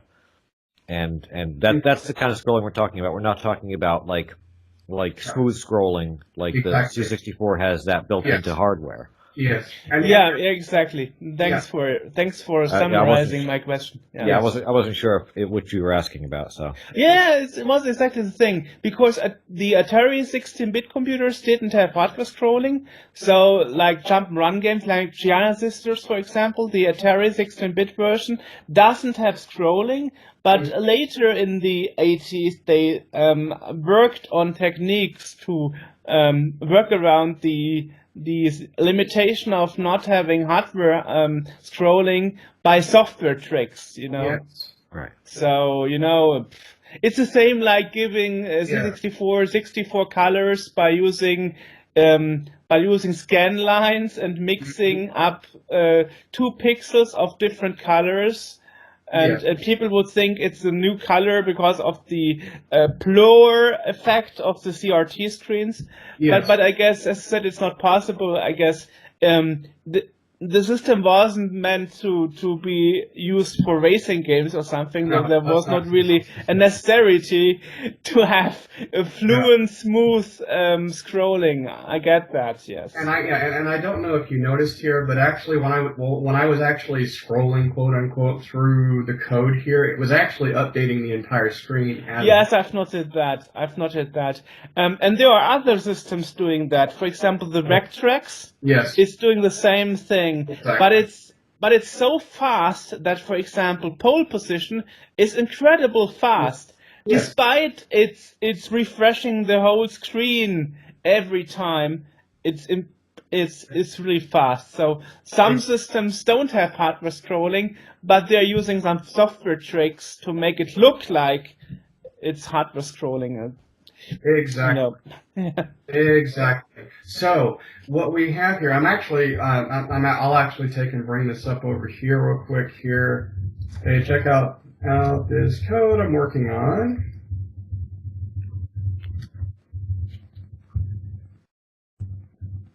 So go ahead, same trick as before. And as we go ahead, I will go ahead and actually send a command here to send the character set back. Load the character set in. Okay, very good. And once we take and refresh the screen, Yeah, we are in perfect mirroring mode. Yeah. Mhm. And I mean, as you can see, it's just it doesn't matter which terminal that you actually use. It's actually going to take and try to display the right thing here. So I mean, see the Othello pieces here. Everything's going to be taken and drawn here as best as it can here. Bam, bam. And so on. So let's say, for example, that I'm editing a piece of code here. I'm going to say, let's look at line number 23 here. And I want to take and modify line number 23. And I'm going to say, actually, I want a different mode. Mode. Which mode am I supposed to use here? Oh, wait, I'll ask the system for help. So I will take and use the term key again. And you can think of term keys as terms as desk accessories on steroids. These are accessible throughout the entire system, no matter where you are. Talk, help, that sort of thing. And what we're looking for here is help. Help on what command? We go to, let's say, mode. And now we have context-sensitive help right there in the editor, and it drops us back to what we were doing. So now I can just type again, oh, I need inverse. You'll notice I didn't have to take and switch modes again. It just dropped me back there. I type it in the story. Nice. So, not only that, but I'm just going to take and back out because I don't want to make that change. Not only that, but we also have the ability to go look at the full reference using the Q command, which takes us into a little info page here. And since we came in from the editor, it assumes that I'm wanting to look for help on a specific feature. Well, let's look at the draw command. You saw the draw command kind of lit it all around the place here. And one thing to really note about the system is that the documentation is also written in Tutor, like the rest of the system. So not only is the documentation documentative and informative, it's also instructive.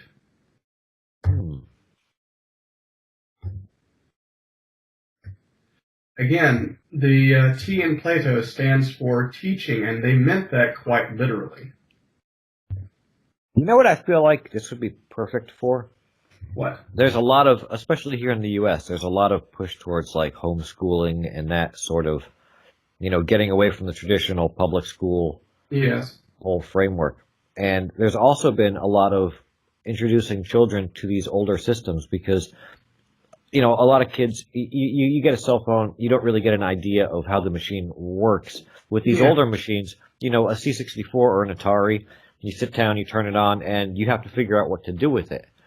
And this seems like the best way that someone could sort of mix those two up, because there's so much stuff on here. Yes. It's like Wikipedia with real information. Yes. And and the quality of the documentation that's actually here, just from the programming perspective, is some of the best documentation I've seen in my 30 some odd years in the computing industry. It's absolutely amazing. And there are a ton. You can see lots of drawing commands and everything else. Bam. As we zoom out, we can. I hit back by mistake. Let me go ahead and go here. Yeah, it's very important that you are keeping up on this, because as I always notice, knowledge is getting lost. Yes. Because if you don't preserve it now, it will be lost forever, because nobody else will take care of it. Exactly. And part of what I'm trying to do here as well is not only just preservation, but it's also correction. Plato was present at so many influential points in computing history, but that has been lost due to politics, due to just not, due to not being a runaway success. And part of what I'm trying to do is I'm trying to kill two birds with one stone. First, I'm trying to provide an online service for all these retro computing users, because you can't put a Commodore 64 onto Instagram, you can't put an Apple II onto Facebook, but you can put them onto this thing. And I am trying to correct the record as to the importance of Plato in computing history, because it is extremely important. That reminds me a bit of 2005 when Brian Becknell was the first guy to release the history book On the Edge, The Rise and Fall of Commodore. And for the first time, people were reading that the first home computers for the masses were made by Commodore, not by Apple. You know, like, wow, history books got corrected. And Brian Becknell was really the pioneer here in getting computer history corrected. And you are doing the same thing with Plato and Errata Online. That's totally amazing. Yes, and yes, that's part of what I'm trying to do here. Absolutely. Now, let's kind of go back here, and I want to take and move forward just a little bit. Now, I've showed you a bit of the coding environment, as you can see right there. You see that you can code. You see that you can get information on various things as you're coding, both in terms of context-sensitive help and in a larger set of documentation. There are also tons of tutorials on the system for writing in Tutor as well. But there's also a whole bunch of other editors built inside the system here. We see a block here that's called a character set block. Let's go inside of it. We can see we have character set block chars. We can edit this. And we see a menu here for menu slots used, memory slots available, that sort of thing. If we look here in memory slots used, I need to get rid of these blanks down here, but you'll see the individual character elements for each of the Othello pieces up here. There are 16 of them that are being used right here. And you can have a custom character set can have up to 128 characters inside of it. And the important thing to understand here, for those of you who are familiar with doing character set work, for example, on the Commodore 64, this character set that's here is loaded in addition to the standard alphanumeric character set that is running on the terminal at the same time. They don't override each other. So that's 128 characters that you have in addition to standard alphanumeric set. You don't have to compromise. Yeah, which is quite an exception, because if you used a character set on the Commodore, it was replacing the original one that was built in the machine. Correct. Actually, character sets were sometimes even used for graphics, like in Lemmings for the C64. The environment is actually built up by character sets. Or I would venture to say that a lot of stuff is based on character sets, because it's just easier to display them that way. Yes. Yeah. It but they look like normal graphics, so you wouldn't think it as a user. Yes. The same exact rules apply here. So now we can see that. We can see the slots we have available. We still see that we have a lot of character set room available here. But we also see, let's go back in, now we can take and edit them. Let's edit them one at a time. We can, of course, edit them one at a time. Select the top corner of the solid piece. And we see our character set right here, ready to go. We can go in, we can edit, turn bits on and off, that sort of thing. And if we're feeling really masochistic, we can take and just enter the numbers in directly in Octal. Sure, why not? Yeah. So, not only do we have that capability, but we also have the ability to edit multiple characters together as one entity for larger graphics. So if we go ahead and compose the individual pieces that make up both of my Othello pieces here, press data when finished. And there you have the Charles set editor. Oh yes, I was sitting on the Commodore 64 making charts set for hours. Yes. 20 years ago when I was a teenager. So you can see right here, it's all here, it's all available. So you can do bitmap graphics in this way, and in addition to that, you also have let's go ahead and bounce out a little bit here. Go into another lesson called Errata, which is kind of a little holding cell for all sorts of shared resources that I use across the site. And we've got a set of blocks here called Errata font. And it's a line set. What's a line set? Well, the Plato designers actually wanted to be able to not only do custom character sets at normal sizes. You have normal size, which is size 0. You also have what's called bold size, which doubles the number of pixels. But they also wanted to be able to do intricate fonts at larger sizes. And in the process, they accidentally invented, or reinvented, depending on your point of view, proportional fonts. Yeah, very nice. In the 1970s. Yeah, and as I said, some years later, that was all forgotten, and then things were reinvented. Right, yeah. Agree. So, I mean, yeah, literally, there you go. It's like, okay, so you have that. So now you have that, and because of the way the host system actually works, all of the abstractions for using the line sets, all you do is say, I want in your code, I want to use the line set, and it takes and does all the drawing and everything for you automatically. So, you have that. But, as they say in infomercials, but wait, there's more. We also have the ability to take and do just overall graphic illustrations as well. And you'll see here, this is a lesson that I have that has all of the splash screens for all the different versions of Plato Term. Those are actually whenever you first loaded it up on the Commodore 64, what you were actually seeing was a Plato data stream actually being rendered out. And if we actually go and start the lesson here, we can see the one for, I think, the Atari Plato Term there. Yeah, the one for the Atari here.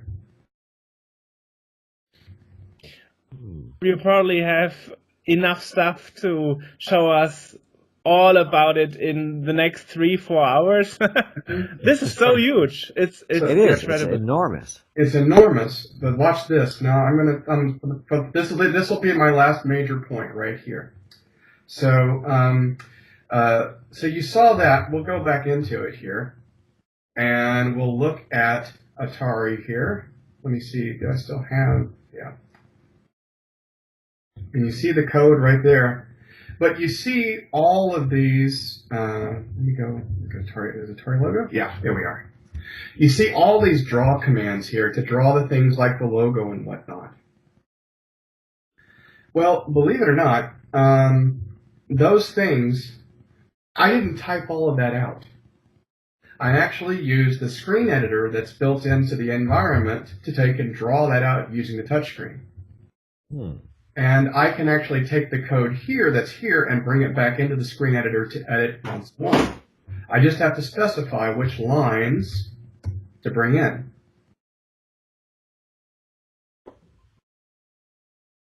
Incredible. So, I mean, you can see right there. So now you have the ability to take and you can draw certain things, add a box perhaps, okay, great, bam, bam, set the thickness, that sort of thing. It's where your light pen or your claw pack could come in handy, Yerk. Exactly. Exactly. And, squares, circles, complex shapes, all can be done, taken care of here. And once it's done, what it actually does is it puts it literally takes and translates that back into code and puts it back in the code for you. So not only can coders get in on the action, but artists can also get on the action to take and make new and interesting content that anybody on the system can use. That reminds me a bit of, like later web development programs like Front Page, where you would click your homepage together, and in the background it would write the HTML code. Mm-hmm. That's kind of the same system, right? Yep.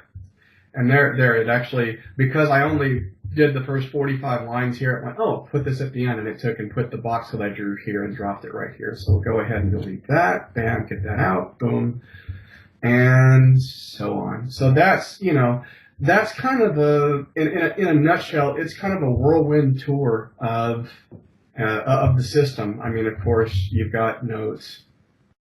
Yeah. Now, what about is there a community aspect of this? Like different users, interacting and stuff like that. That's part of what I'm trying to facilitate, and what you're talking about and suggesting has less to do with technical issues than it does more to do with social processes than anything else. And I'm trying to take and facilitate that as best I can. And to help facilitate that, of course, you have notes.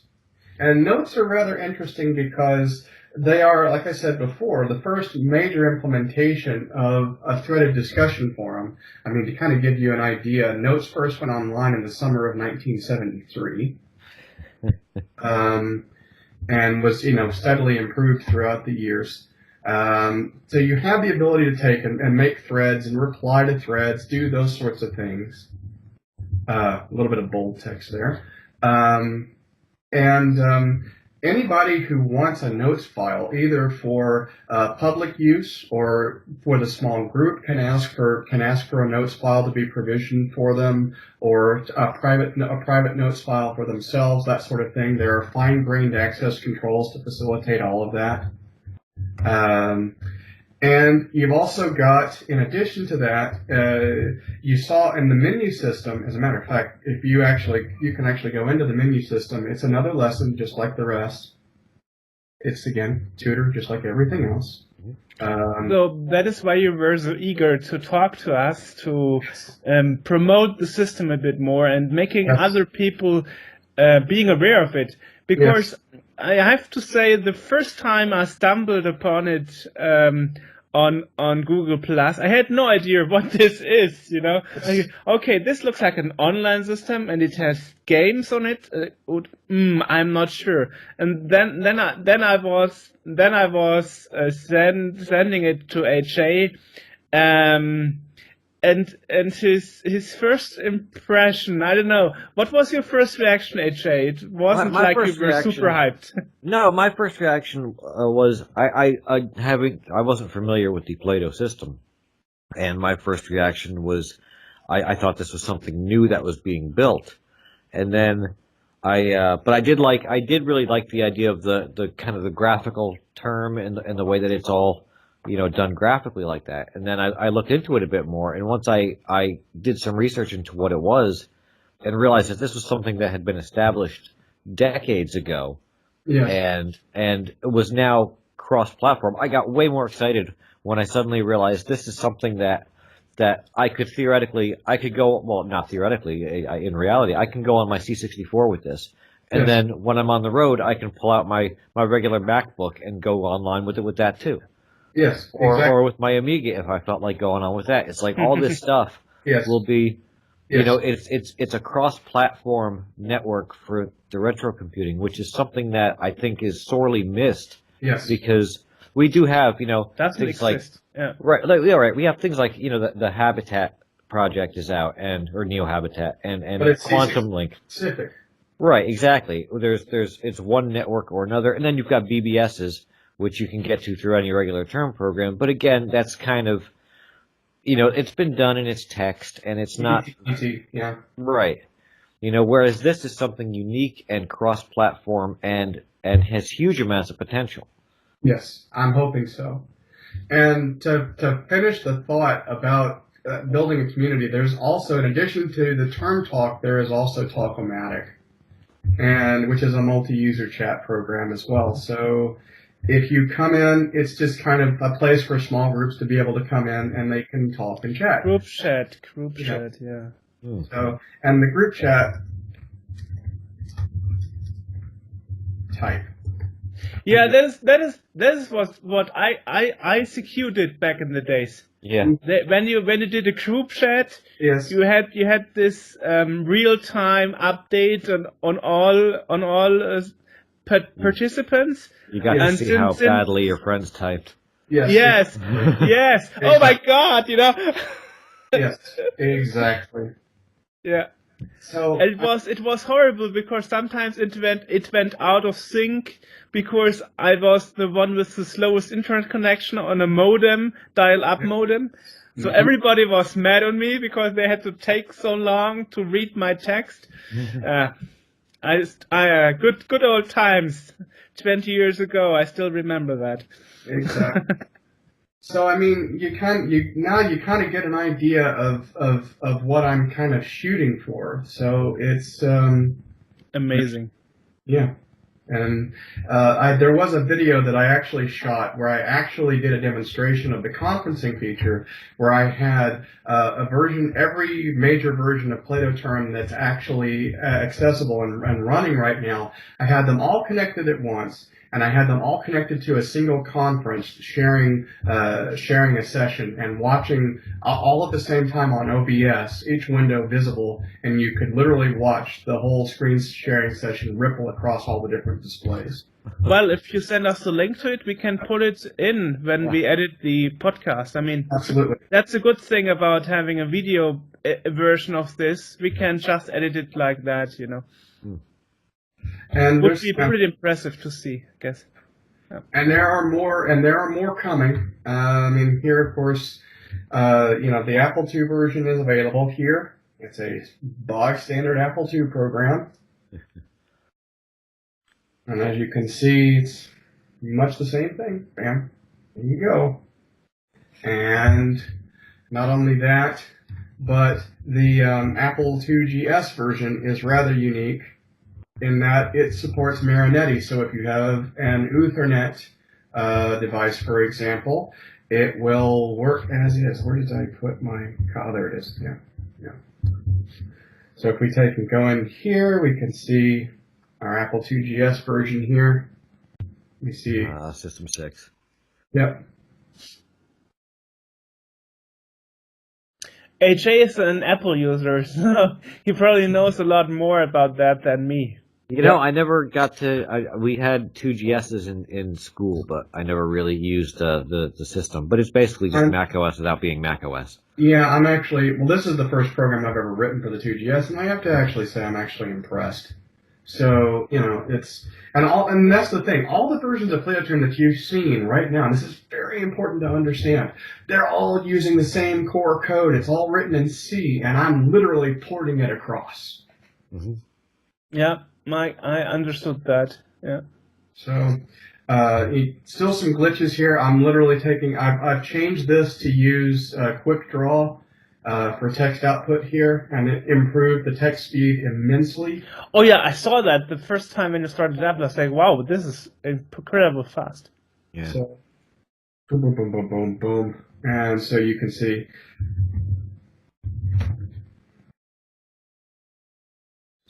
Well, the 2GS was also a beefy, so that was like, 16-bit.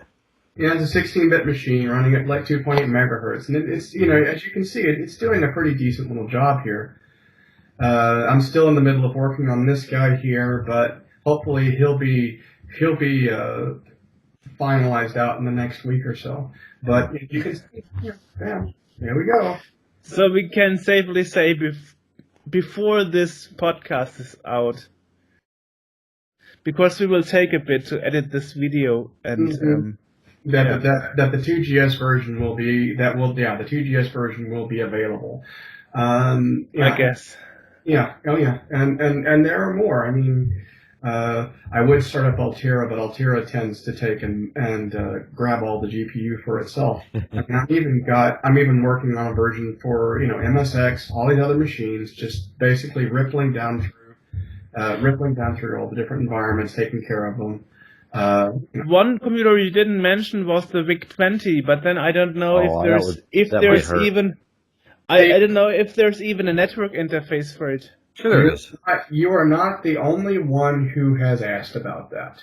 Now, while the user port modems, the user port Wi-Fi modems would work, and the computer is fast enough, that's not the problem.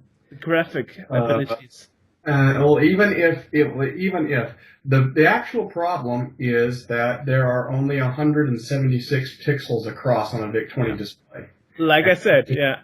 Yeah, and I need 256 pixels minimum. But it runs Doom. Yes. Yeah, I know. Blocko Doom, but yes, Doom. Yeah. But yeah. So It runs Doom, and if you stand, 30 feet away from the screen, it kind of looks like Doom. Kind of looks like to where you can't see the brick-sized pixels. Yeah, exactly. So yeah, you weren't the only one that asked about a VIC-20 version, but I have on my list. I do have a +4. I do have a +4 version on my list. The only reason it hadn't been done yet is because I literally have to take and port the graphics driver for the C64 over to the +4. The +4 was the same computer like the C16 and the C116. And I once spoke with Bill Hurd about it from Commodore, and he said that those models were mostly used in the east of Europe. Yes, correct. Like Romania and all that stuff, Bulgaria and all that stuff. Correct. So A 2 it megahertz, would make a lot of a 2 megahertz 80 column C128 version would be cool. As would again Amiga and like the ST, the Atari ST. An 80 version for the C128, you say? Yeah. Oh. Sure, you have that already, don't you? You should mention that because look, you have that, of course. Yeah. Yes, I do. I do. I probably don't have it built. Let's see if I do. If not, I can build it. Let me see. Plato. These are Plato terms. GS, PC Junior. There's the ST. Yeah, ST. So if we go to Plato term 64, we will find there's even one for the TI-99-4A as well, by the way. So there's disk C128, and no, I don't have it built, but it actually does support the VDC. So the catch is that it is 640 by 480 interlaced, which means you have to have 64K of VDC memory. But I'll take and pull up a picture here, just to show that this actually does work on there. So that means you need to have an upgraded version of the C128. Or the D or the DCR. Yeah, exactly. You need to have a D. You need to have a D machine. My flat 128 does have the upgrade.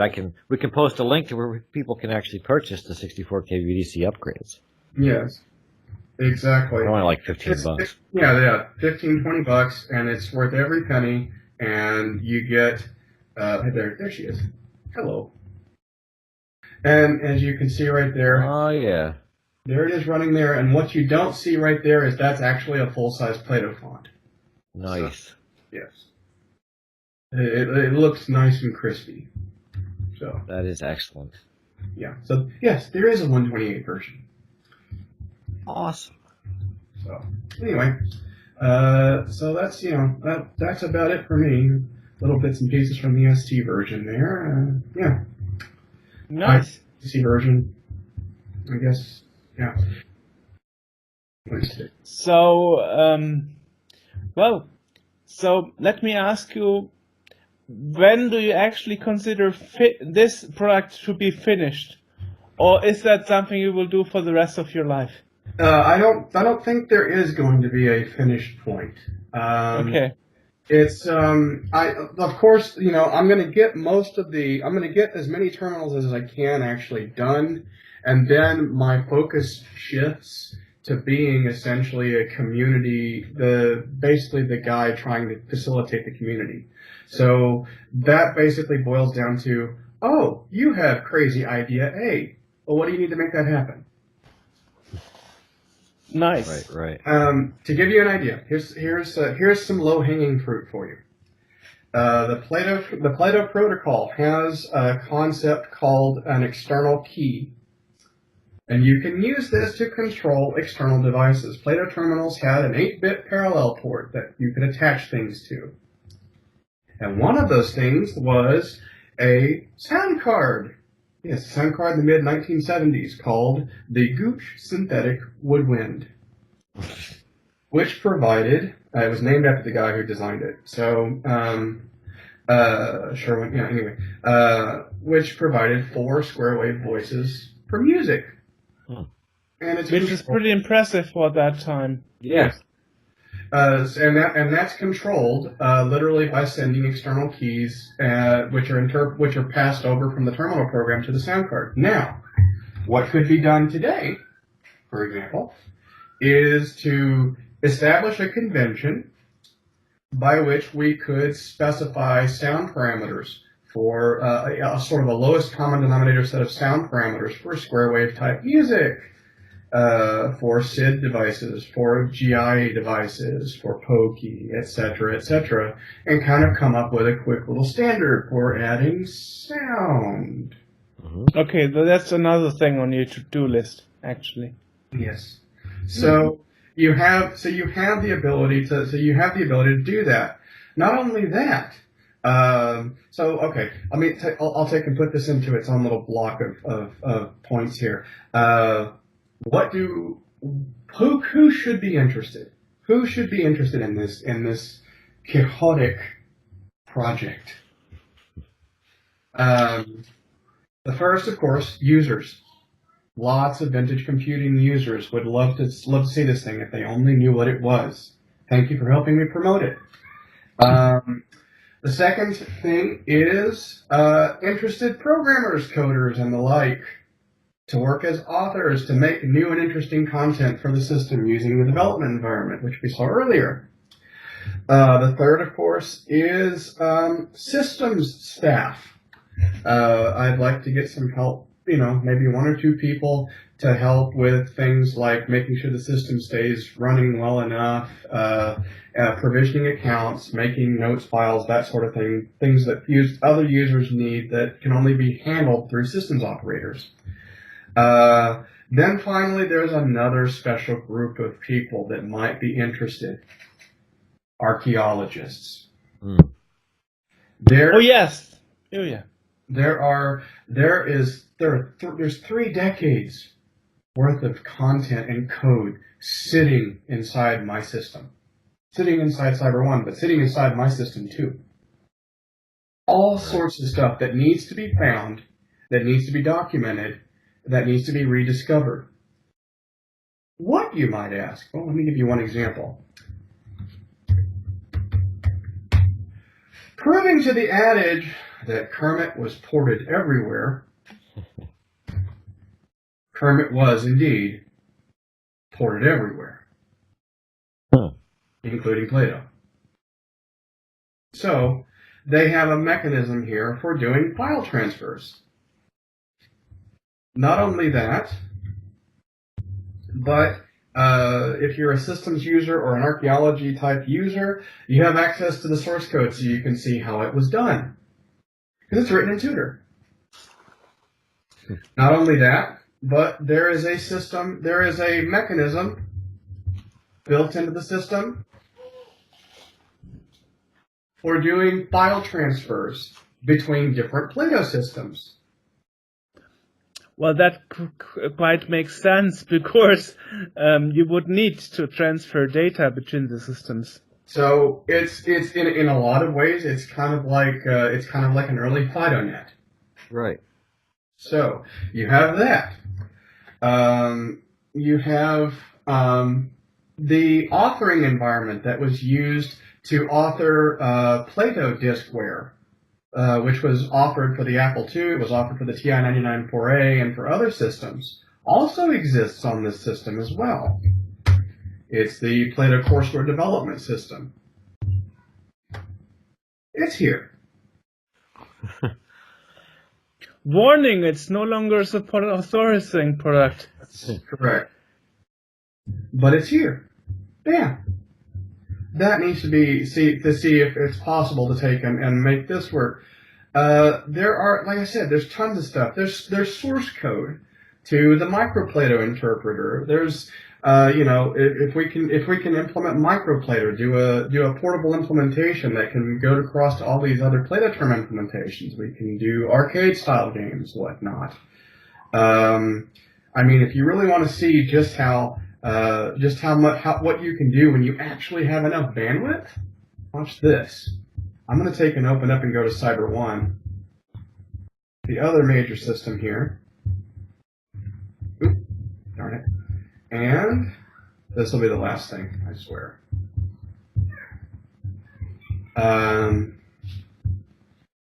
Keep aspect ratio. And you'll see here that the sign-up screen here is different. This is a classic Plato screen. Mm-hmm.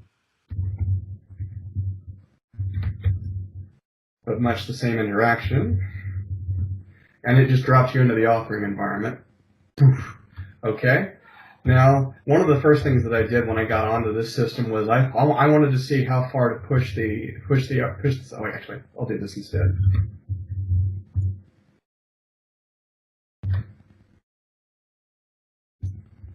Yes, it is. Okay. Wow. This is how crazy it can get. So yeah. Okay. Well, this is pretty fluent. Yeah. Yeah, and of course this takes a machine that's both fast enough and enough bandwidth to actually update. You do not want to run this on the C64 because it will draw every frame. Yeah, that was my point I did with pole position earlier on the Vectrex. Mm-hmm. So it would redraw and refresh the whole screen all the time, but it would do it so fast that you only have a very slight flickering.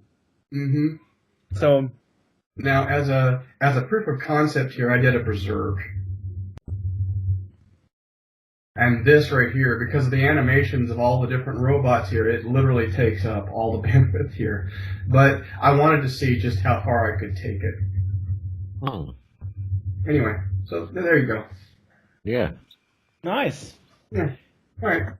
So where can people find that stuff, and what do you need the most for people helping you next?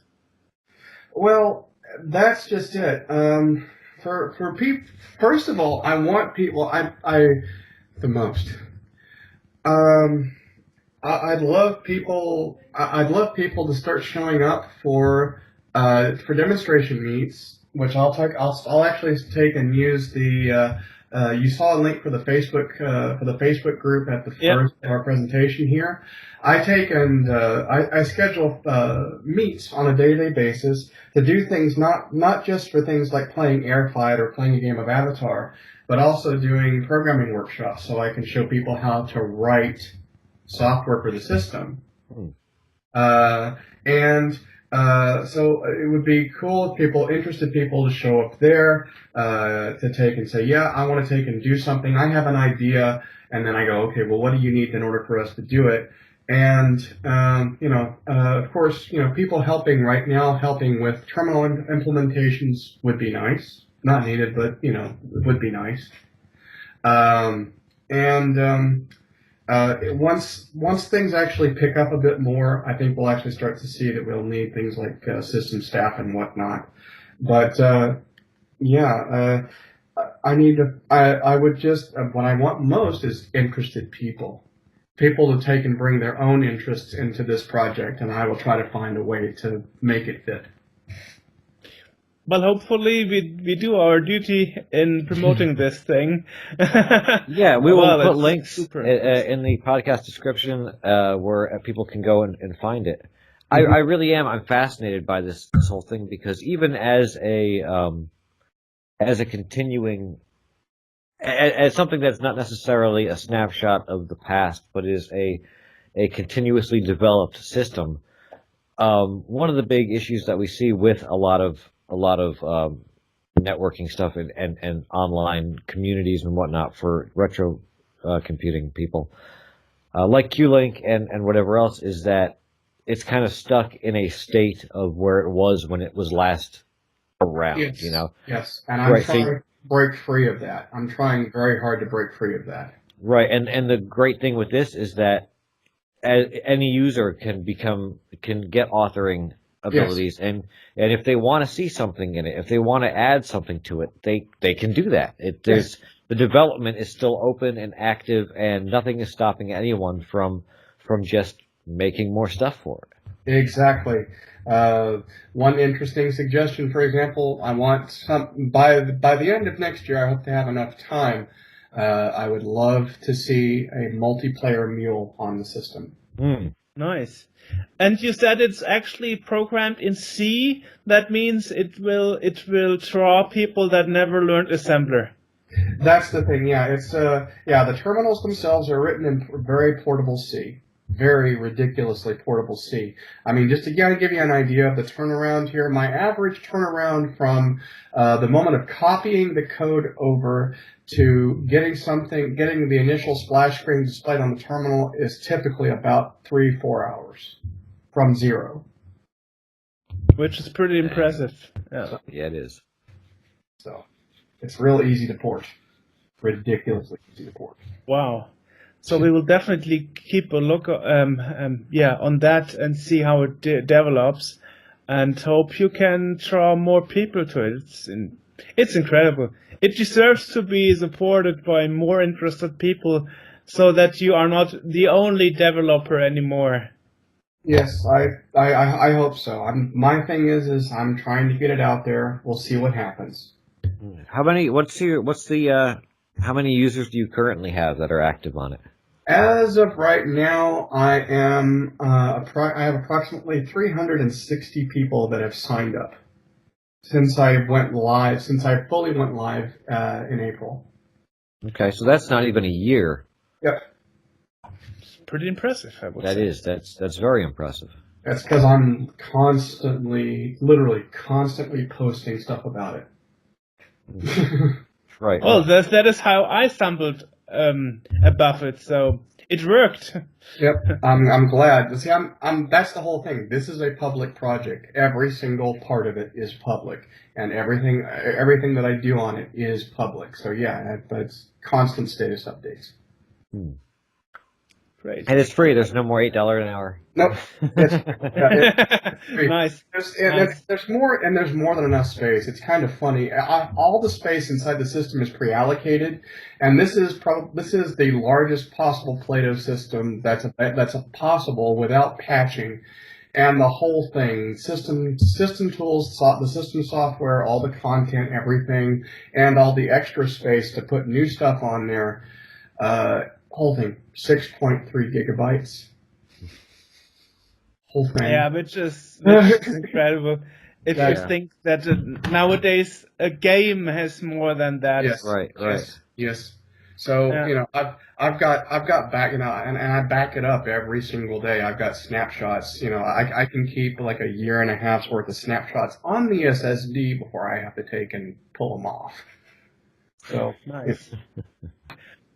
Well, thanks so much for sitting with us for 2 hours. That's incredible. I'm glad you guys enjoyed it.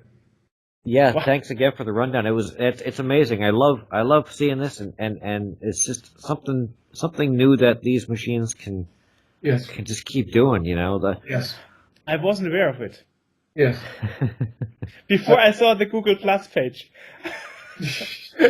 and the thing is that was drawing the attention to me. Number one was the flight simulator and the vector graphics. Mm-hmm. I was like, okay, this looks like on an Apple II. Yes.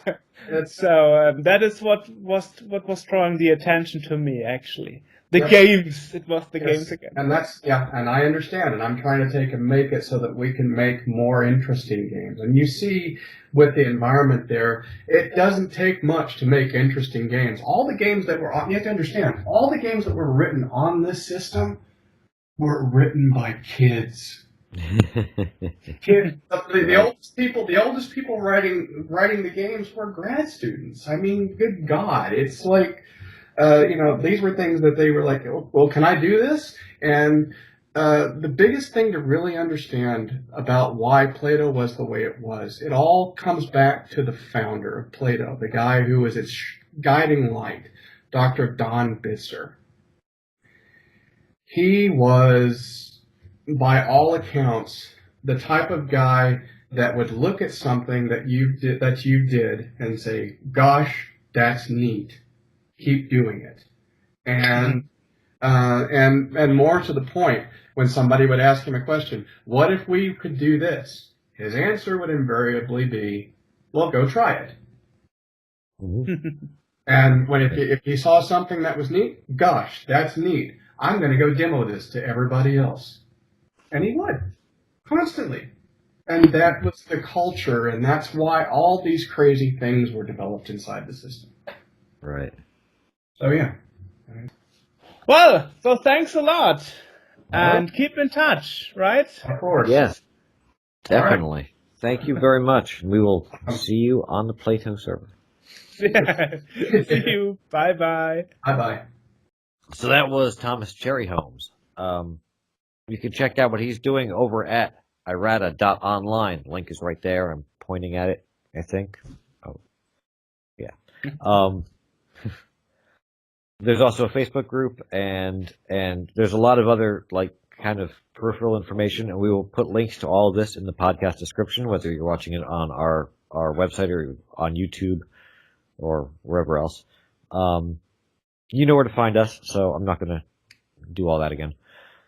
Yes, but you could check out our YouTube homepage. Which Hopefully you are checking out our YouTube homepage, because if you're just listening to this podcast, you're missing a whole lot.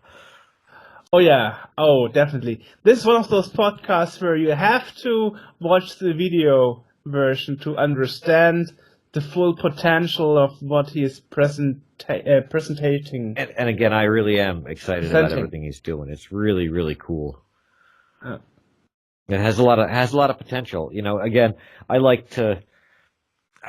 think of it so much as retro computing, because if you still use it actively, if it's still a machine that is, something that you're doing something with, it's not retro if it's still useful, That's called vintage. Well, vintage is, age related and all that, but I'm just saying, it's someone like me. I'm not really into old games and reliving childhood and stuff. I'm into creating or doing something. I'm into that too. I'm Exactly, right. into all of that. Right. So we're still using it as a tool. So it's not like we're retro computing. It's just a machine, a tool that we're using to do something. And in that respect, something like Plato is excellent, because it's still in development. It's something that multiple computer platforms can use, and it's something that is open enough to where just your average user can go in and learn how to do stuff and add new features and add new things to it, So there's a huge amount of potential for it, and a lot of benefits going on and checking it out. Yeah. So again, links to everything in the podcast description, and we'll see you next time. See you next time. Bye bye.